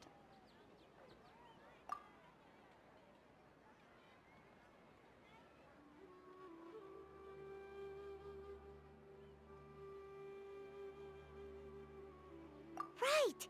They could use the Akasha to record what everyone did that day, and then use the city's resources to replenish everything! It's not very likely, but it's also not impossible. No, it is impossible. I've got proof. You have proof? Where? You two are surprisingly serious about this nonsensical discussion. Fine, I'll play along for a little longer. Come with me, Miss Dunyarzad. Please come along as well. I still can't guarantee that this area is safe.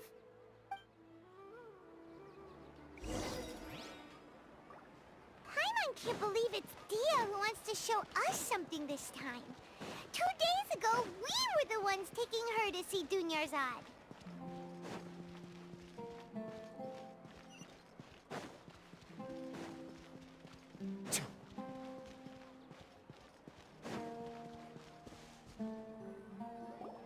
This is it.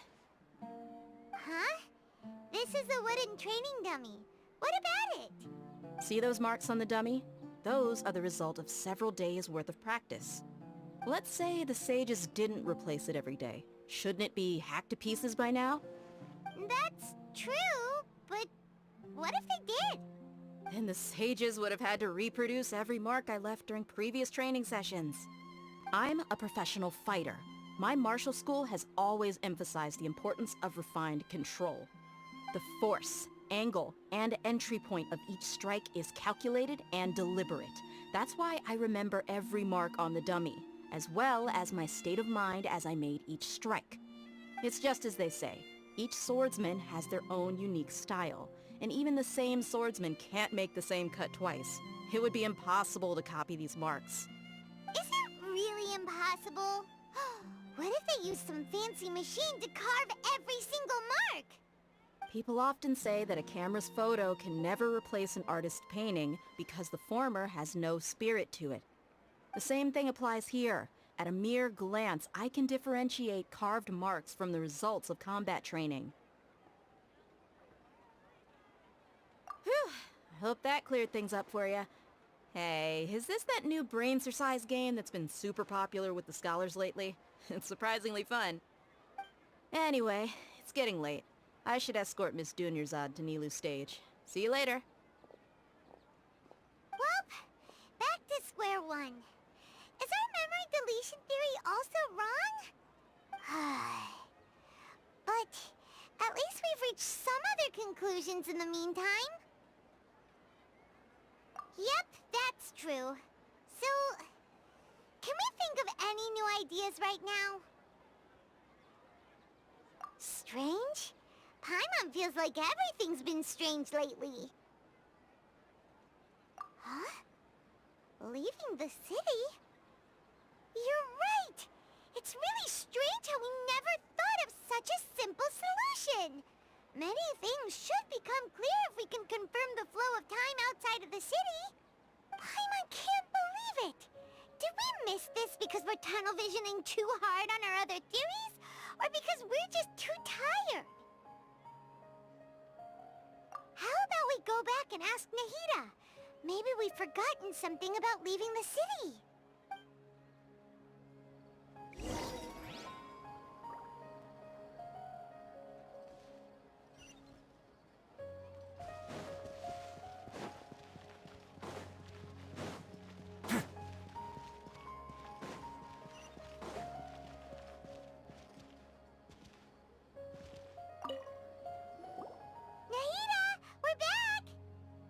Early today.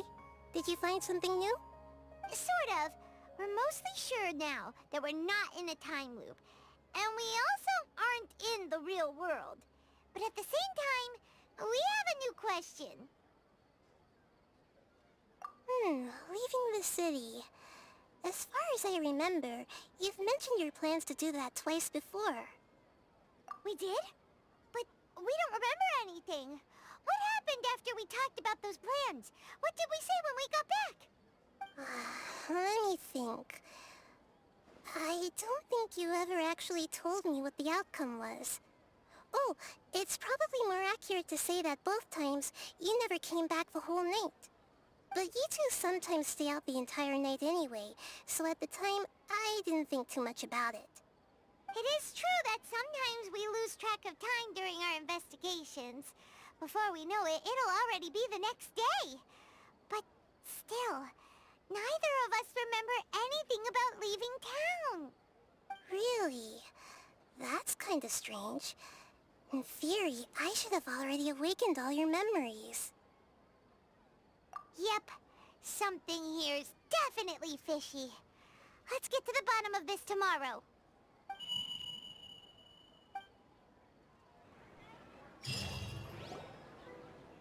Our memories are back! About that... Well, where should Paimon begin? Traveler, aside from your memories that were just restored, I have another message for you. Listen to it and you'll understand.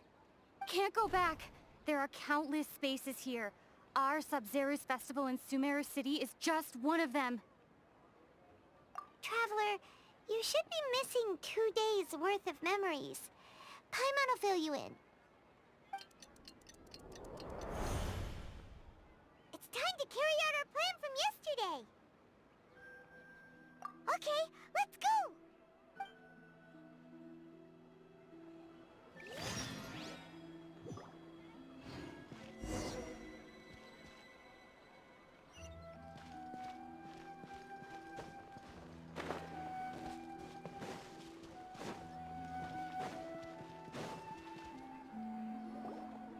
Why can't we leave the city? What is the academia up to now? Don't ask me. It's not like I can tell you anything. This is a direct order from the Grand Sage. Just wait until tomorrow. I have a real emergency. My goods have already arrived at Port Ormos. If I don't hurry, they'll be stolen. That's your problem. Make sure you make a request in advance next time. But it's not like you can just predict business matters in advance. It looks like the Academia already announced a lockdown for Sumeru City today. How completely unsurprising. Let's go and question them. Hello, sir. Why can't we leave the city today? Here we go again. Don't ask me. I don't know either. We just received an order that no one is allowed to enter or exit Sumeru today. They didn't tell us anything else.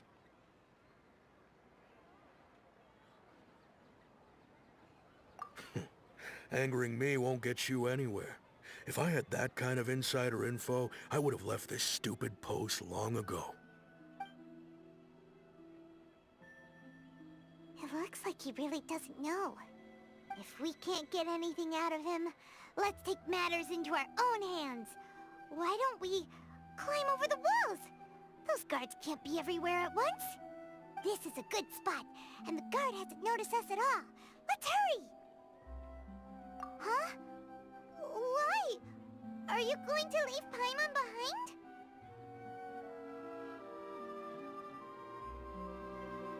But what if things get really weird out there and you get into some trouble? Then Paimon won't be able to help you. Oh, Paimon knows that Paimon can't do much, but we've always been together, haven't we? Okay. Paimon will wait for you. Promise Paimon that you'll come back as soon as possible. Just a quick look. And please, be careful.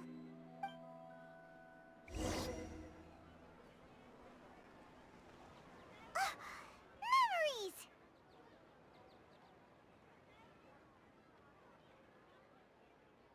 Traveler!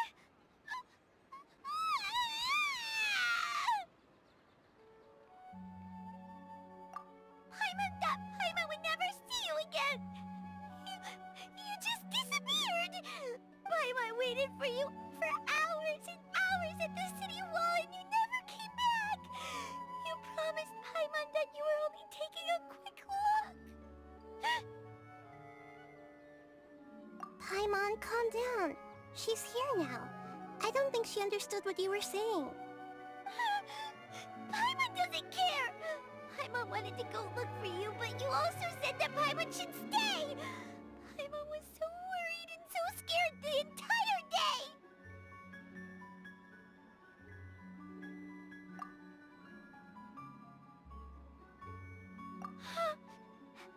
Okay.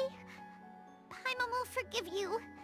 The most important thing is that you didn't actually disappear.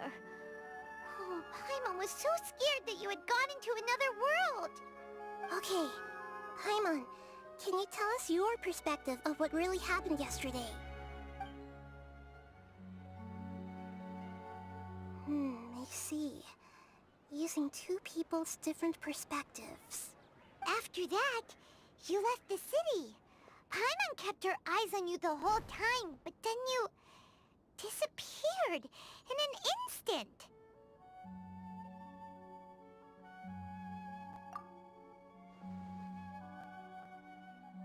No way! Paimon was watching you with the fullest attention. What's your perspective, Traveler? You sure you don't have any memory of this? I guess that explains everything. You also lost your memories the last 2 times you tried to leave the city. Those days' memories can't be awoken. So, if we leave the city, our memories will be completely erased?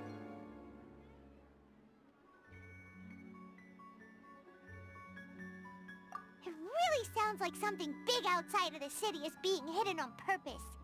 But this way, we'll also never discover what's outside!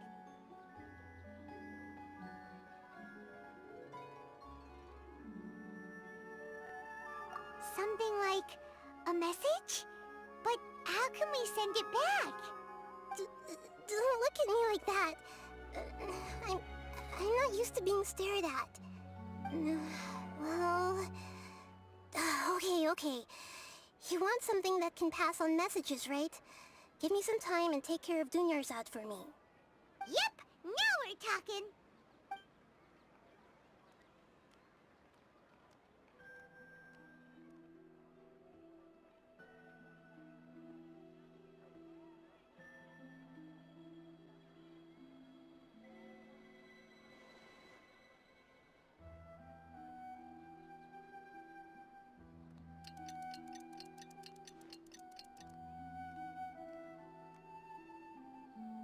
I'm done. Here you go. What? Isn't this just an Akasha terminal? You made some little changes. Akasha terminals are already capable of sending messages. I just tweaked it so that it could connect to any node. To make something like this? Nahida, you really know the Akasha like the back of your hand. Anyway, we can use this now to record a message, right? Yep. I'll help you save the messages. It should be pretty easy to use. I just can't guarantee the user's status and signal coverage when they're outside the city. We'll never know until we try. At least we're taking the initiative now. Let's go then. Let's expose those sages! All right. Paimon isn't as worried about being separated since it happened once yesterday. But Paimon still isn't happy about it. Okay, see you tomorrow, Traveler! That covers everything that's happened so far.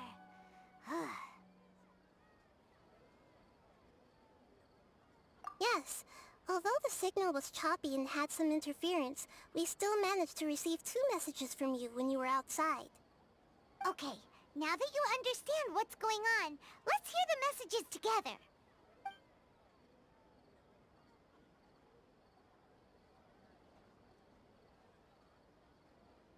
Can't go back. There are countless spaces here. Our Sub-Zero's festival in Sumeru City is just one of them.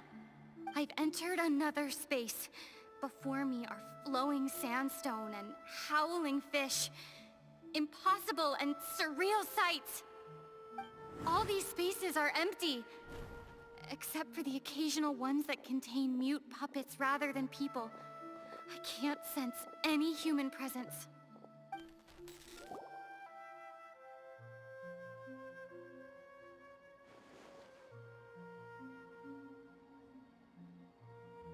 That's one heck of an info dump. It sounds like you left the Sumeru City space when you set foot outside of the walls. But everything looked completely normal when Paimon was looking out from the inside. That's unbelievable. And if we take your word for it, the other spaces all had very weird contents. There's another part here. We only received it last night. These spaces have been disappearing, one after the other, absorbed by something like a sun in the sky. And now, even the final space has also disappeared. Behind me, a lot of spaces just appeared again from thin air. I get it now. Those spaces are actually...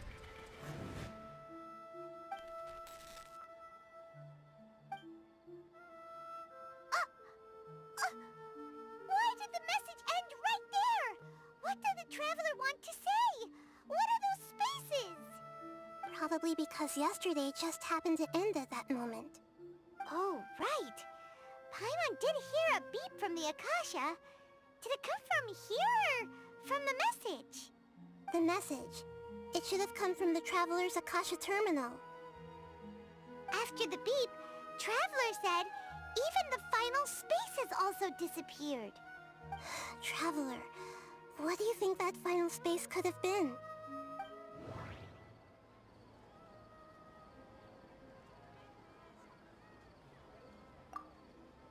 My impression is that each day in this samsara only ends at the sound of that beep from the Akasha.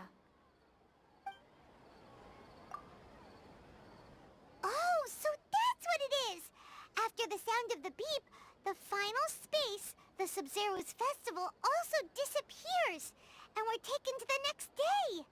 Later on, Traveler also mentioned a bunch of new spaces materializing behind them. Do lots of new spaces appear every day? Paimon's head is spinning. Just what are these spaces anyhow? Well, consider this.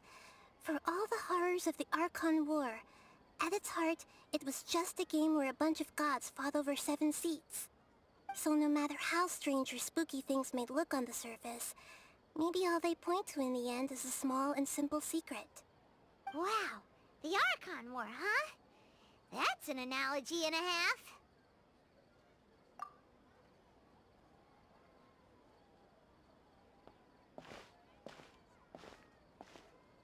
Hey, where are you going?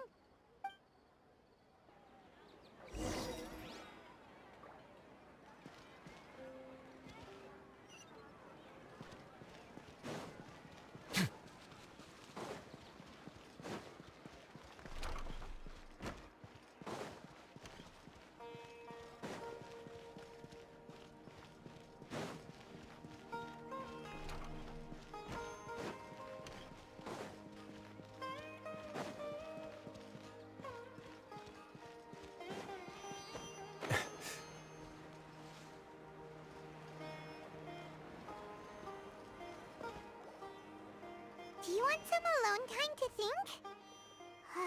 All right then, Paimon won't disturb you.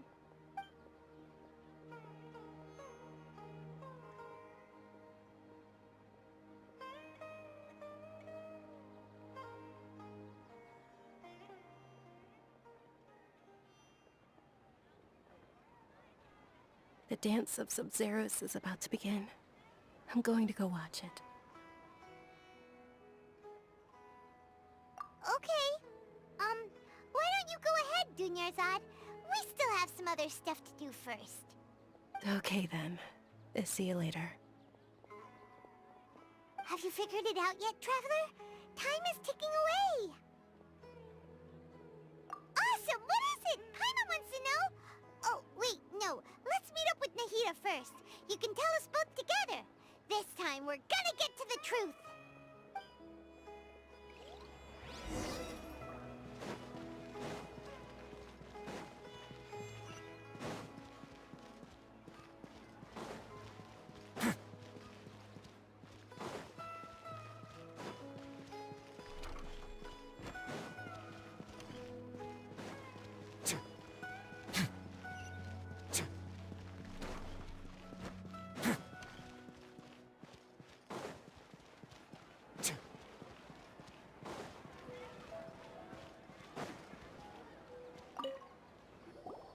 You're back!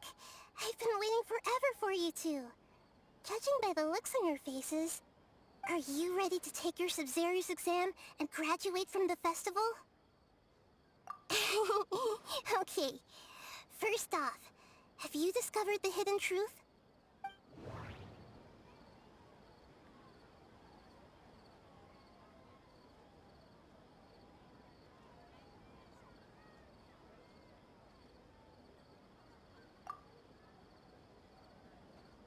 All the bizarre spaces I saw outside the city had one thing in common.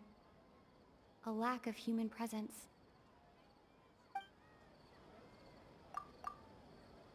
That doesn't sound right. I need to carefully think things through.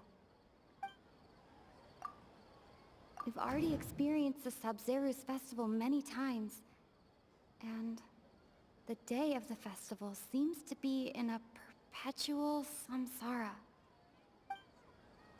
That doesn't sound right. I need to carefully think things through.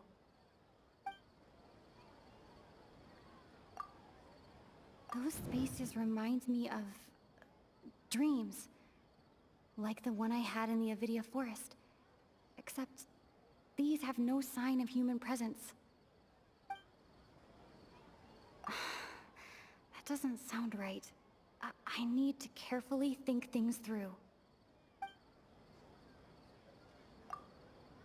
Okay, Nahida said, the Akasha relies on the power of a gnosis to operate, as it is the manifestation of the God of Wisdom's power. It compiles the wisdom of the entire populace, and it grants knowledge to the people. That doesn't sound right. I need to carefully think things through.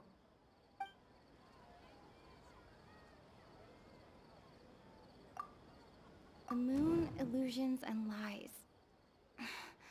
What do they all mean? That doesn't sound right. I need to carefully think things through. People in Sumeru don't dream. What a strange phenomenon.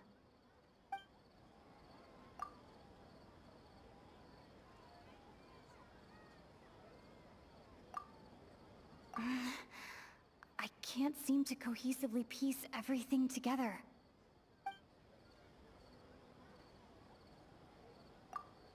I can't seem...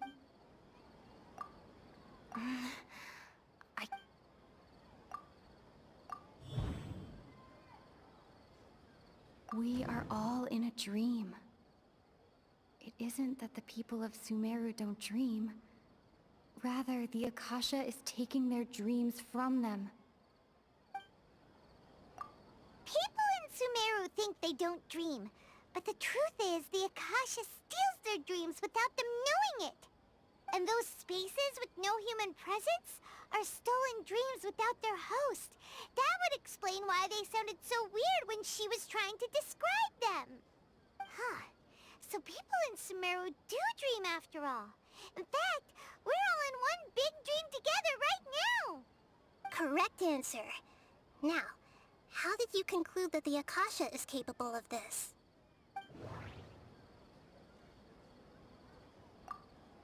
The Akasha relies on the power of a gnosis to operate. That doesn't... It is the manifestation of the God of Wisdom's power. Oh, okay. Those dream-controlling creatures in the forest also get their power from the Dendro Archon, right? That would explain why the Akasha has the ability to control people's dreams, too. But is stealing everyone's dreams really how the Akasha compiles their wisdom? Isn't there anything more to it than that? Dreams are fantastical, complex, and full of imagination. People's brains are the most active when they're dreaming. In other words, dreams are rich bundles of human wisdom. So in other words, the complete opposite of how Hypatia understood it. Paimon remembers her saying that the sages think dreams are foolish delusions, And the fact that no one dreams is a blessing from Greater Lord Rukkhadevata. So it was all a dirty trick? The real story is that the sages from the Academia are using the Akasha to steal people's dreams for their own use, huh? Oh? By the sounds of it, you understand the current situation pretty well. So then, what about the samsara?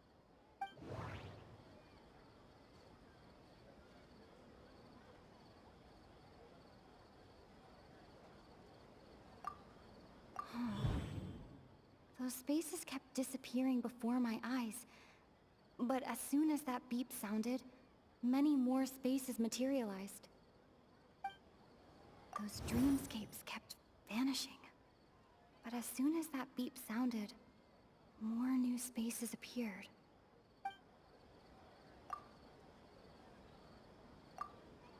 I can't seem to cohesively piece everything together.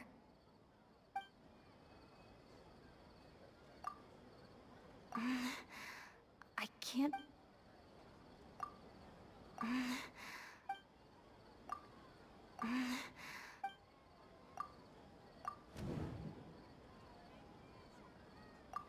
Correct. The Akasha is keeping each person's brain in a constant dream state, but also separating their consciousness from their own dream. Their disembodied consciousness is placed inside the collective dream of the Sub-Zero's festival along with everyone else's, while their now vacant dreams are harvested by the Akasha. No one is any the wiser as another day passes in the dream, and so begins another samsara cycle. People wake up to yet another dream about the Sub-Zero's festival. The dreams that belong to them are once again harvested by the Akasha, and so it continues. So, this is like a dream factory, and the Akasha is a dream harvesting machine. Did Paimon get that analogy right? Very good, Paimon. Using analogies well is an excellent habit to get into. Okay, so that beep we keep hearing is actually from our real-life Akasha terminals. Taking off our terminals in this dream doesn't do anything. Alright, last question. Who am I?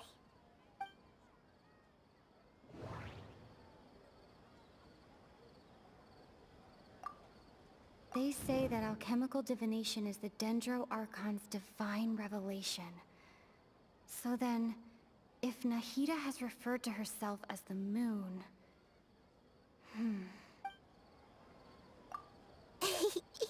So you noticed.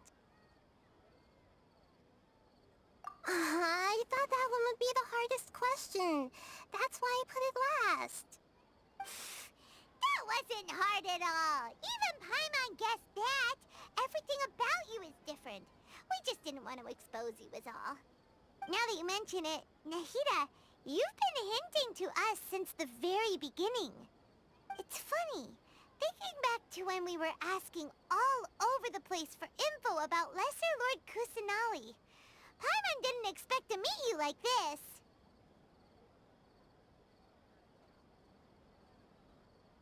Yes, those can wait until we're back in real life.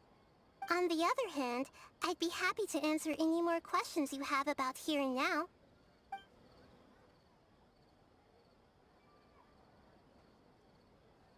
You asked me this question before. My answer was, it would literally blow your minds. Now that you know this is all a dream, this answer should hopefully make more sense. Have you heard the saying, don't wake a sleepwalker? Likewise, if someone suddenly had told you all this instead of you learning it on your own, your notion of reality and dream would be thrown into irreversible confusion. I couldn't expose you to that kind of risk. That's why I could only give you very subtle hints and some suggestions. Long story short, I'm really sorry I had to keep you guessing. Firstly, this dream we're in is completely based on reality. People have already experienced this Sub-Zero's festival, so it would be very difficult for them to find anything that strikes them as surreal.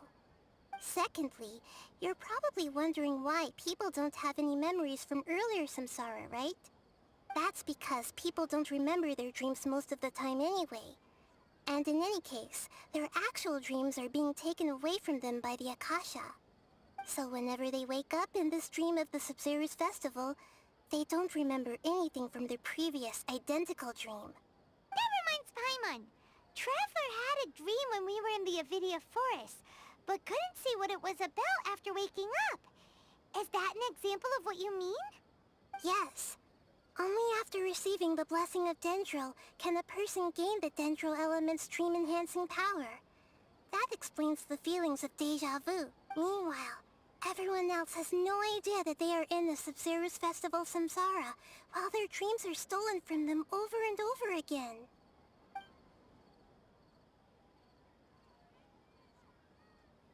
Can humans really keep dreaming forever like this? Will it ever end? And if so, when? You might say your mental fatigue has already answered this question. Eventually, there's only so much that people can tolerate. Especially those whose health is compromised to begin with, like Dunyarzad. This relentless exploitation takes an even harder toll on them. People's lives are at stake here, and nobody knows a thing!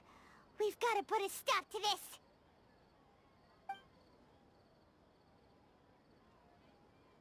I know, right? Why did they have to base this dream on my birthday? Could it really just be a coincidence? Even you don't know the reason? Wow, now that's strange. The Academia sages are determined to harvest lots of dreams in a short time, no matter the cost. They have to be up to no good. Unfortunately, I don't know anything about it. Traveler, do you have any information?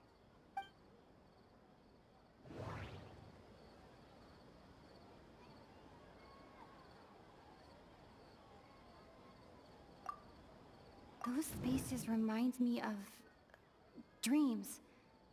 Like the one I had in the NVIDIA forest. Except these have no sign of human presence.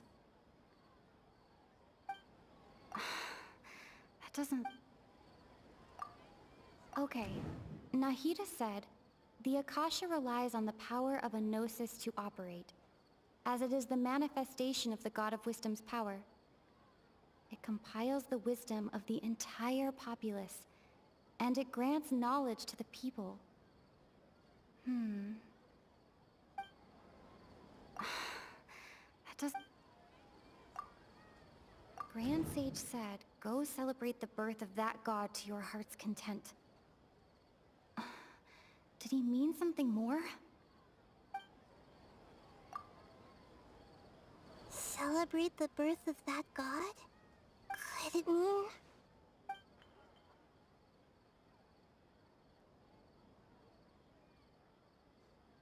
deceiving the people of Sumeru with no regard for their safety? No matter what they're trying to do, this is unforgivable. After we end the Sub-Zero's festival Samsara, we have to look into them. How can the sages of the Academia do this behind their Archon's back? This is ridiculous! In the end, I'm just the moon. The real sun is long gone. A sun and a moon? Nahida's talking in riddles again. Oh, we're out of time today! I'll tell you how to break free of the Samsara tomorrow. See you then.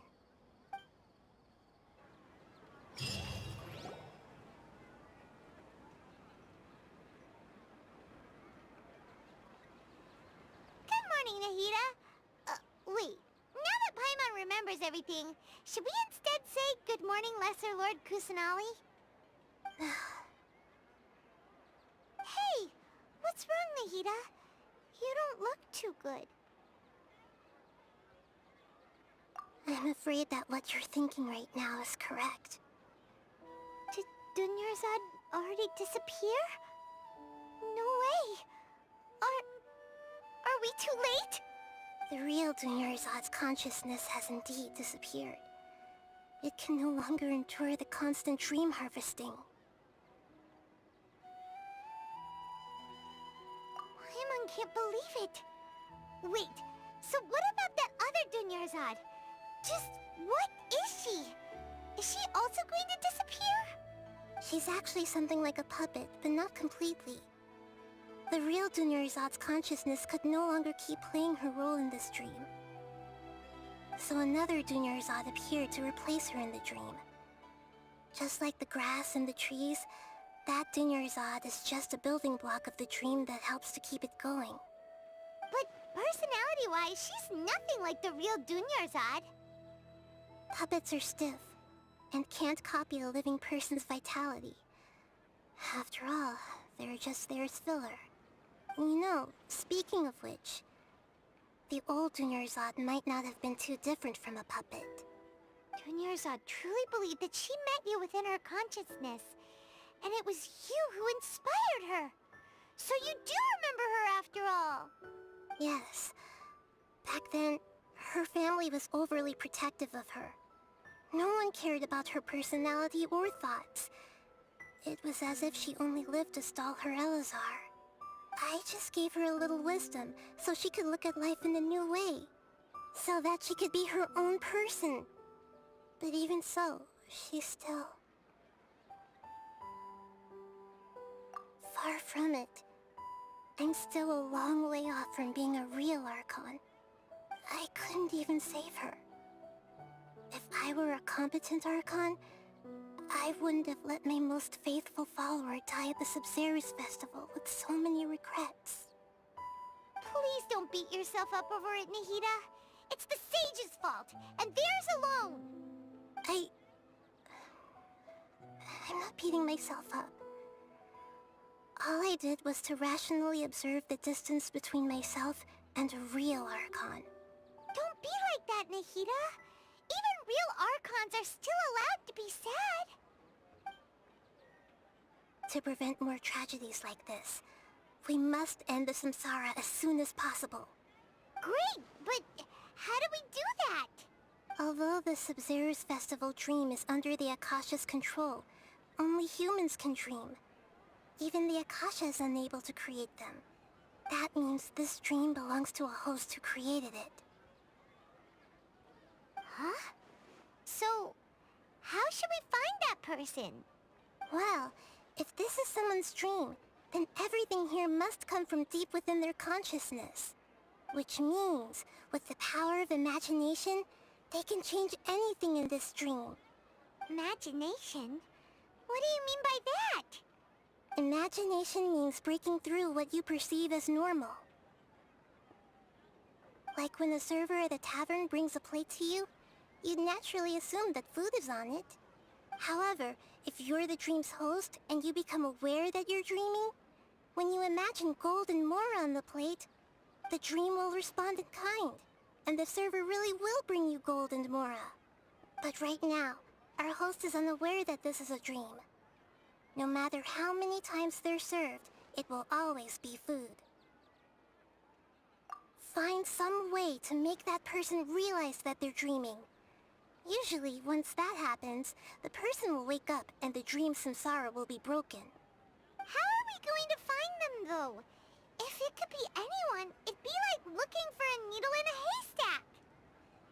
And even if we did find them, how are we supposed to make them realize they're dreaming? After all, like you said, don't wake a sleepwalker. It's extremely difficult, yes. But the only ones who can do it are you two. Remember, everything you've achieved up to this point has all been for the sake of finding the host and ending the samsara. As for me, during this time, I'll be out of town. Out of town? Are you going to that place full of dreams where the Traveler went? Yes. I want to try something. There must still be a small wisp of possibility. Hurry and go. Dreams are supposed to be fantastical, romantic, and full of pleasant surprises.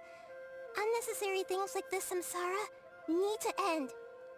Paimon's still a little upset that we've come this far only for Dunyarzad to...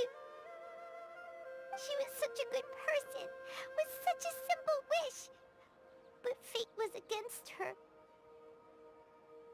Yeah, saving Dunyarzad is what kept us going this whole time. But we mustn't lose hope, Traveler. Dunyarzad would definitely want to see us save everyone else. So let's break the Samsara for her sake.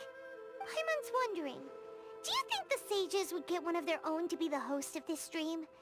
Feels like it would be easier to control it that way, no?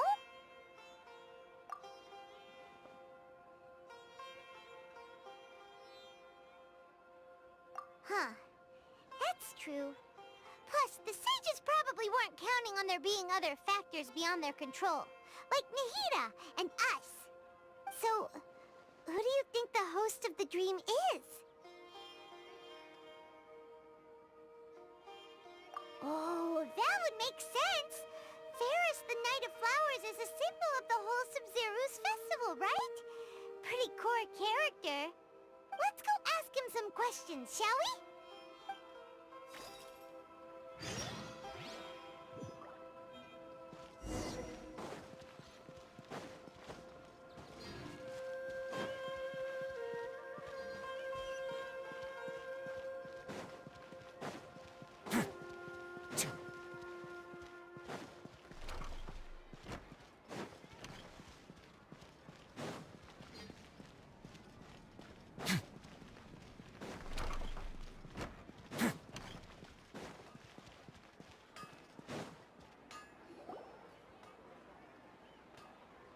You're back. You left in a hurry last time. Is everything okay? Everything's fine, just... it's a little hard to explain. Would you mind taking part in a little experiment with us? An experiment? That came out of nowhere. I'm listening, though. What do you need me to do? Could you... make a wish? You want me to make a wish? Is that a new Sub-Zero's festival tradition or something? Less questions, more wishing! Okay. My wish. Okay. I'm a little nervous saying this out loud, but I want Miss Dunyarzad to be happy. Oh. I noticed earlier that she looked a bit down, and she wasn't really talking to anyone. She just doesn't seem like herself. She's always so gentle and kind, and all the kids love her. I've also wondered if the reason she asked me to be Fairest Knight of Flowers is because I'm special to her, or something. So, you have a crush on Dunyarzad?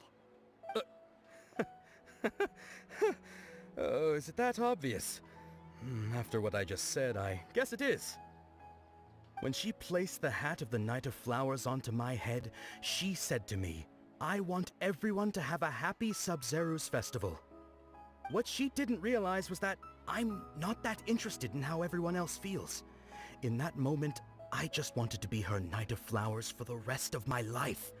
50 years, 100 years, I'll serve her till the end of time.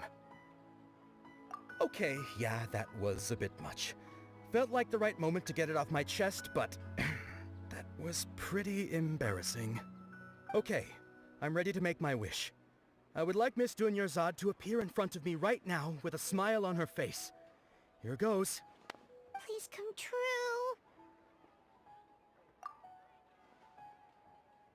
I'm gonna open my eyes. Oh, you're... What? Faki? Sorry, but only one portion of Yelda candies per person. Back home you go. Nice try, you two. Anyway, never mind. I don't need to see her appear right in front of me. As long as she's happy. Guess he isn't the host of this stream after all. Should have expected it wouldn't be this easy.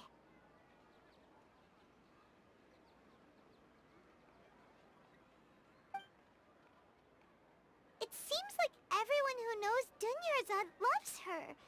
But none of them has any idea that she... My lady, step back. That sounds like Dia! Oh, right. This is when Dunyarzad bumps into the kidnappers. Huh? But Dia can handle them! Hey, Traveler!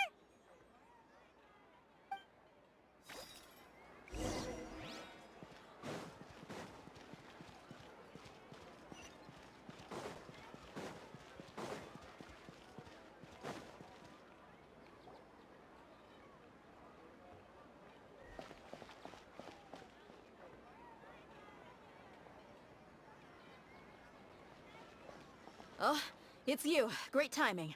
Please take... Hey, this is my job. The homie Yannis pay me, not you. You... Fine, alright. Knock yourself out. Why are you so worked up anyway? It's not like I don't trust your fighting skills. Anyway, watch yourself.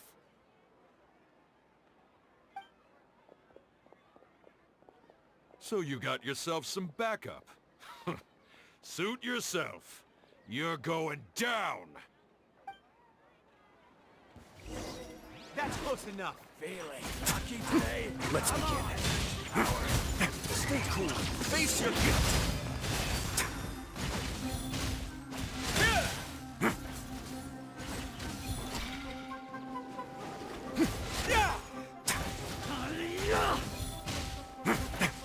Way now.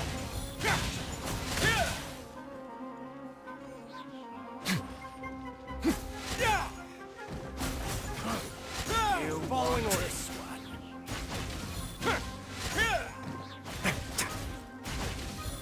A moment, please.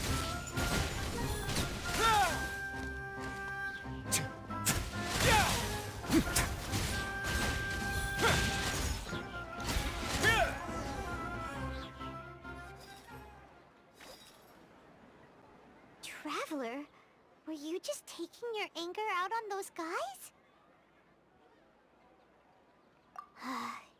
You and Nahida both. Dunyarzad wouldn't want to see you two like this. Oh, and speaking of her, Paimon just remembered something. Remember how during the first Sub-Zero's festival, before the Samsara started, we came here with Dunyarzad because she wanted to pick something up? She said it was because she had forgotten something.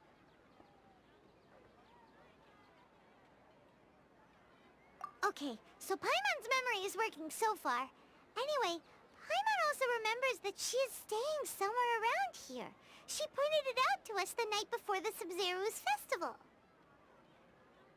Yeah, even if it's only a tiny clue, it'll probably still help us more than this needle in a haystack search.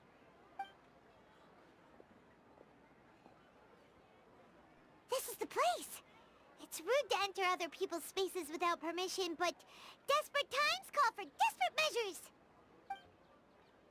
Hey, the windows are unlocked. Okay, Paimon's gonna take a peek inside.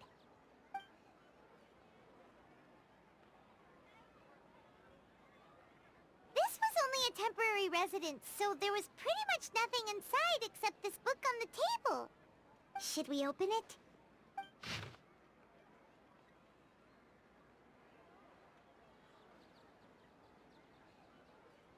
Wow. Dunyarzad wrote all of this. Sounds like she was always thinking of us even while we were away. Even though she was also busy preparing for the Sub-Zero's festival and had all her health problems to worry about. She must have wanted to give this to us as a gift on the day of the Sub-Zero's festival, right? If we hadn't found this book, we never would have known. But now that we know, we can't even thank her. Hey! Where are you off to now?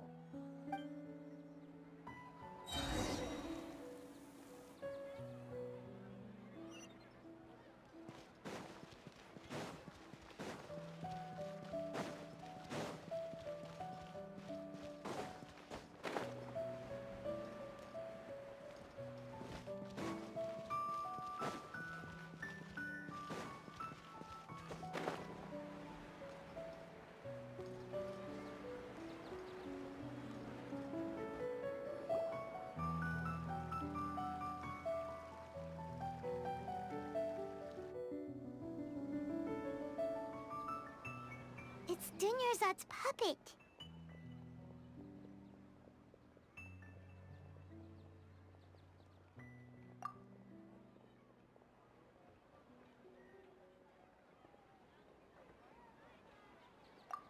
Traveler? You must be exhausted. Come to think of it, We've been stuck in this place for a really, really long time. Heck, even the last time we were chatting happily with Dinyarzad feels like an eternity ago.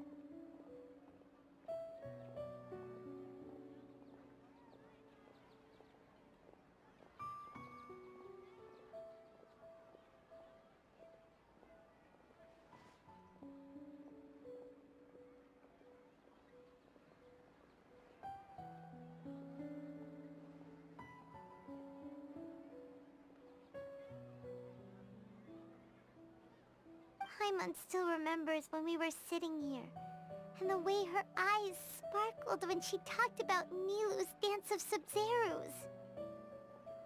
There will always be frustrations in life, but I know that the point of living is not to leave behind any regrets.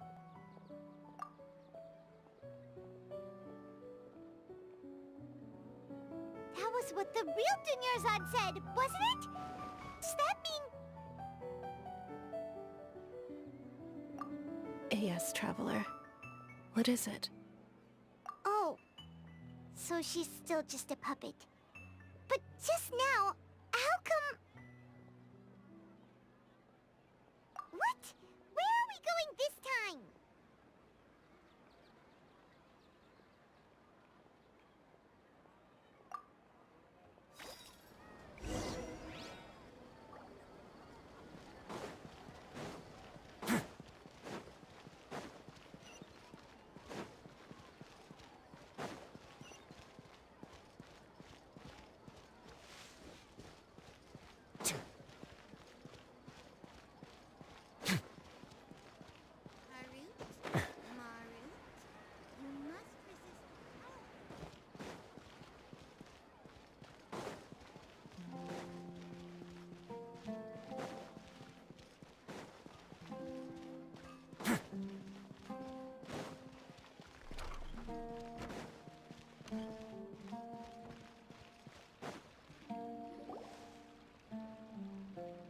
If you continue to resist, we will have to order an investigation into every single event organizer.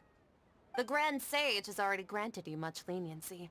I advise that you exercise tact. How did things turn out like this?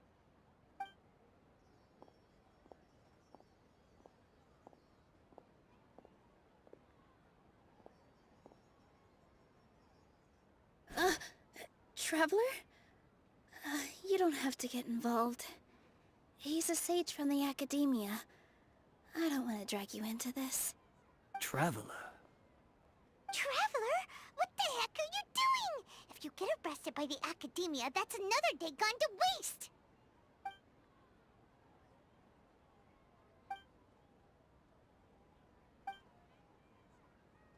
Wait, they're not reacting! Have they been scared stiff? Oh, of course! If this is the Sage's plan, they wouldn't put themselves through this! So they're just substitutes! What is this? What happened to the Grand Sage and his entourage?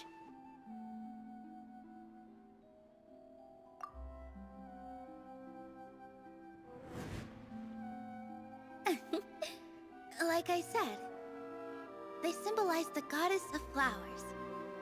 It's just a shame that all the real Padisaras went extinct after her death. Yes. The Greater Lord brought forth new Padisaras in memory of the goddess of flowers. But she ultimately could never truly replicate that beautiful shade of purple.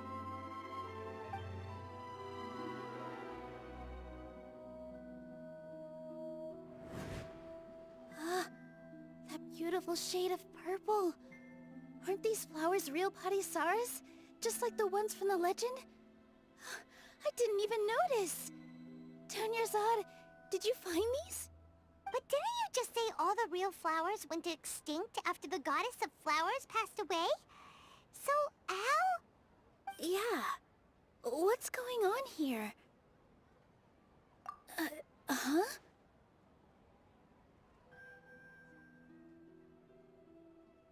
You guys are acting weird. But okay, I'll try.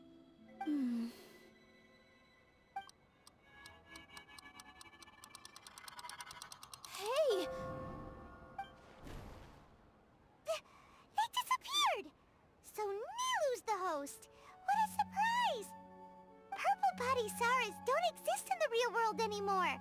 But in Nilu's subconscious, they can appear as decorations on the stage. It's just like the example Nahida told us. People assumed there will be food on a plate, and Nilu assumed there would be real Palisaras in the flower pots. So when you saw the flowers, you instantly knew it was Nilu? But if we want to end the samsara, we need the host to become aware that they're dreaming. How should we make Nilu realize that? Am I dreaming? Huh? So I'm right. Is this Lesser Lord Kusanali responding to our celebration of the Sabzeruz festival? Wrong guess, but you aren't completely wrong either. The point is, what made you think this is a dream? As far as you know, people in Sumeru don't dream, right? Yeah, but have you heard the tale of the first sage? To prevent a calamity, he went on a journey to find the Dendro Archon. Ooh, sounds familiar. Dunyarzad told us a story like that when we first arrived in Sumeru City. So it was about the first sage, huh? Yep, but in the part you heard, he hadn't become the first sage yet. There's more to the story. His piety and wisdom were acknowledged by the Dendro Archon, and she finally gave her blessing to him. All kinds of spectacular scenes appeared in front of the first sage, as if all the knowledge in the world was being painted onto a canvas right before him. He was captivated. After who knows how long, he mastered all the knowledge he could comprehend. Afterward, he said to the Dendro Archon, "I miss my parents, my wife, and my children. I've been away from home for far too long. They must be worried." The Dendro Archon smiled. The next second, the sage found himself lying in his bed, as if he had just woken up from a dream. His wife, lying next to him, said, "You're off to search for the Dendro Archon today, aren't you? Have a safe journey, my love." In the end, the first sage took care of many disasters in Sumeru City, and founded the Academia. What a happy ending. So, the first sage was dreaming ever since the beginning of the story? He never went on his journey? Yes, but his faith and determination were conveyed to the Dendro Archon, so she blessed him in the form of a dream. Paimon understands where you're coming from now. That's a really interesting connection. But we really gotta wake up soon, like the sage in the story! I see. Well, it just so happens that today's Sabzeruz festival is almost over too.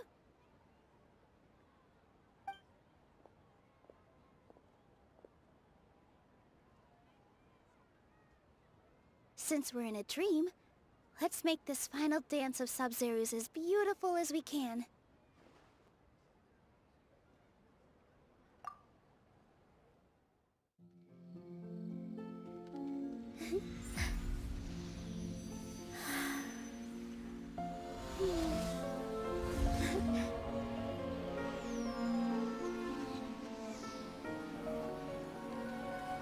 The wait is over, everyone. I dedicate this to our god, the Dance of Sabzeruz.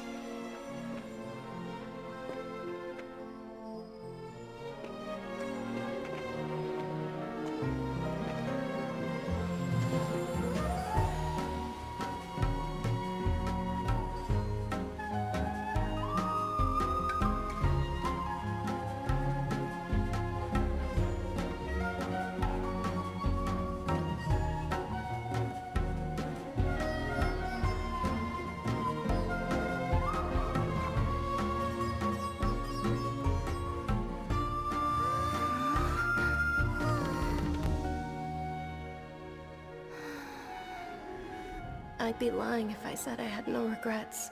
I would have loved to see Nilu's dance.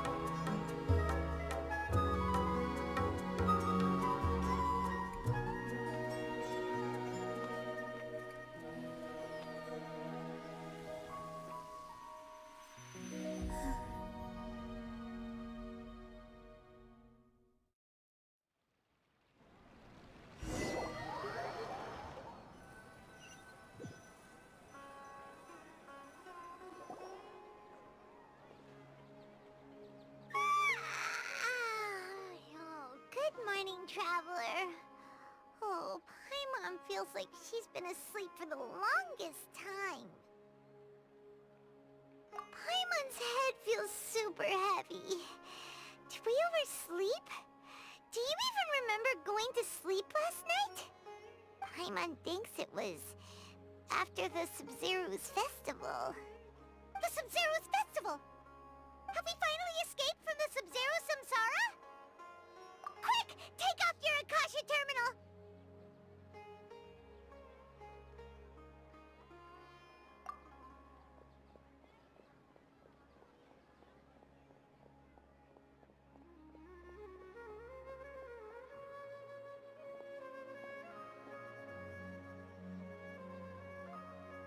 She's not in her room.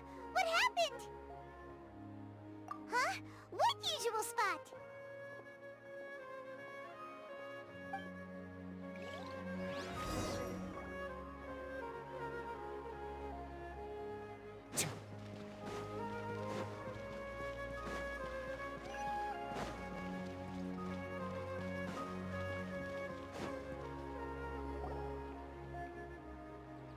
Well done, Traveler and Paimon. And thank you, Dunyarzad, for organizing the Sub-Zero's festival for me. I'm sorry, who are... Dunyarzad! You're okay! Oh, don't scare us like that! Oh, Traveler Paimon. I have something amazing to tell you. I just had a dream, and I saw Nilou performing the dance of Sub-Zero's.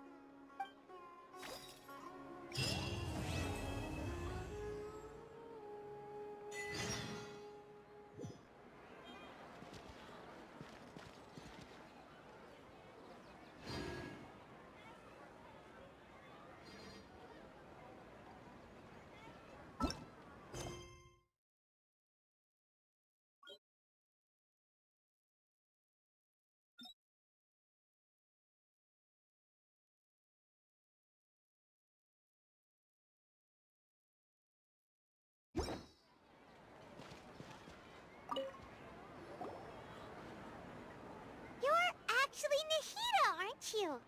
Paimon felt like Catherine was acting weird when we met at the Sub-Zero's festival. And... Dunyarzad, did you save her? It's a really long story. We shouldn't disturb her. Her consciousness is still weakened. Let's chat somewhere else. How about by the Traveler's favorite bench?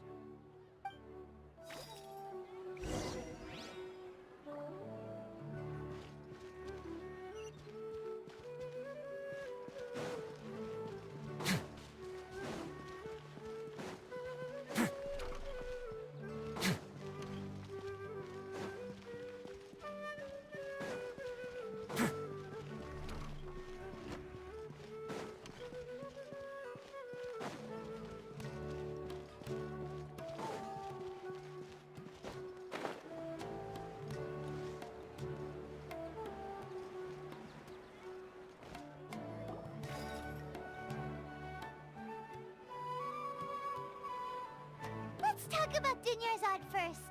It's such a relief that she's all right. After we parted on the last day of the Sub-Zero's festival, I left the city and saw what the Traveler had described. Among the countless dreams, I found one that was growing fainter and fainter. This proved my suspicion. Once Dunyarzad could no longer bear the Akasha harvesting her dreams, her consciousness began to dissipate. But this also meant it escaped the Akasha's control. Such a small fragment of consciousness can't last for very long, though. It will return to its original dream, where both will gradually fade until they completely disappear. I used all the power I had to keep her dying dream alive as long as possible. But it still wouldn't have lasted for much longer if it hadn't been for you two breaking the samsara. So it looks like we did manage to save Dunyarzad in the end. Not a moment too soon. Huh? Why are you two smiling so happily? I thought you'd be so moved that you'd start crying. I need to spend more time observing human emotions. Both are fine. Everyone reacts differently. All right. You two must have a lot of other questions for me, right? After all, you saved my faithful believer. As your reward, I will answer any and all questions.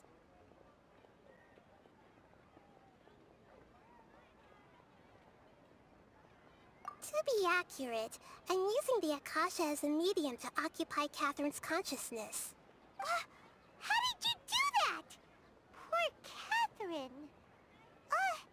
Does this mean you can also occupy other people's consciousnesses? Theoretically, I can enter anyone's mind as long as they're wearing their Akasha terminal. The Akasha is the legacy of Greater Lord Rukkhadevata. As Lesser Lord Kusanali and the first Akasha terminal, my consciousness has always been linked to the Akasha. I've always respected my people's free will, so I've never actually occupied their consciousness. When necessary, I just borrow this bionic Snezhnayan puppet. Hold on. Did we just learn some deep, dark secret? So Catherine is...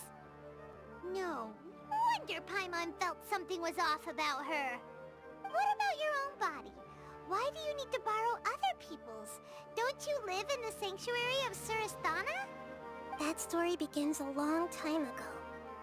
After Greater Lord Rukkhadevata disappeared, the sages found my newly born self and took me back to Sumeru.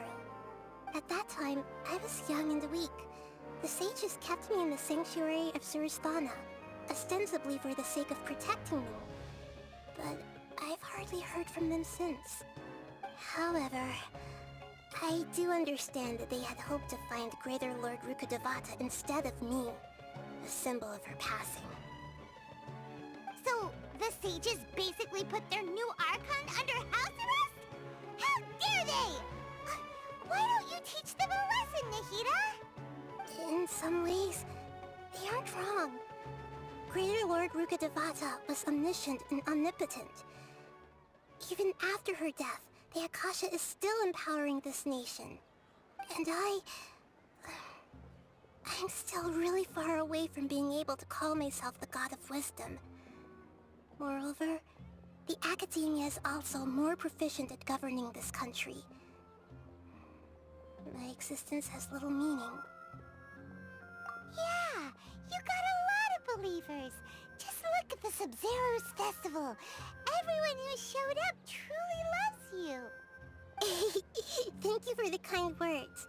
But I honestly don't need physical freedom as long as I can connect my consciousness to the Akasha. Trying to find a way to save Irminsul is my life's mission and top priority. I will work on that, and try to live up to being a deity in the meantime. Every once in a while, I will also take up the duties of the God of Wisdom and enlighten a lost soul here and there. Doing all that should be enough. Got it! I hope my answers were satisfactory, seekers of knowledge. To be honest, maintaining Dunyarzad's fading dream took a lot of mental energy. I think I may need to rest for a while. Oh, and you don't need to worry too much about the Sage's activities for now. The Akasha won't be able to conduct another project on the scale of the Sub-Zero's Samsara in the immediate future. Go and get some sleep. Leave everything to us. What a relief.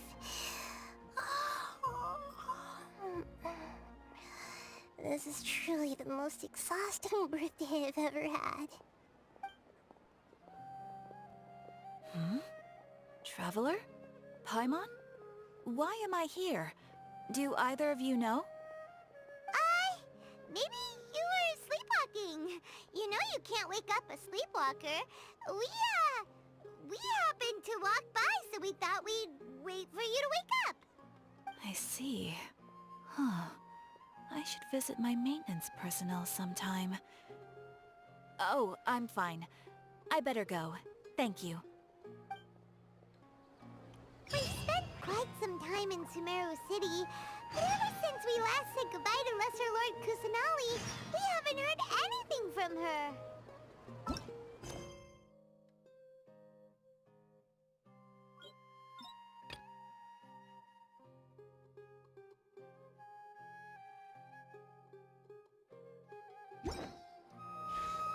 Oh, can't just keep waiting around like this. Let's go find Catherine and pick up some work so we can at least keep ourselves busy.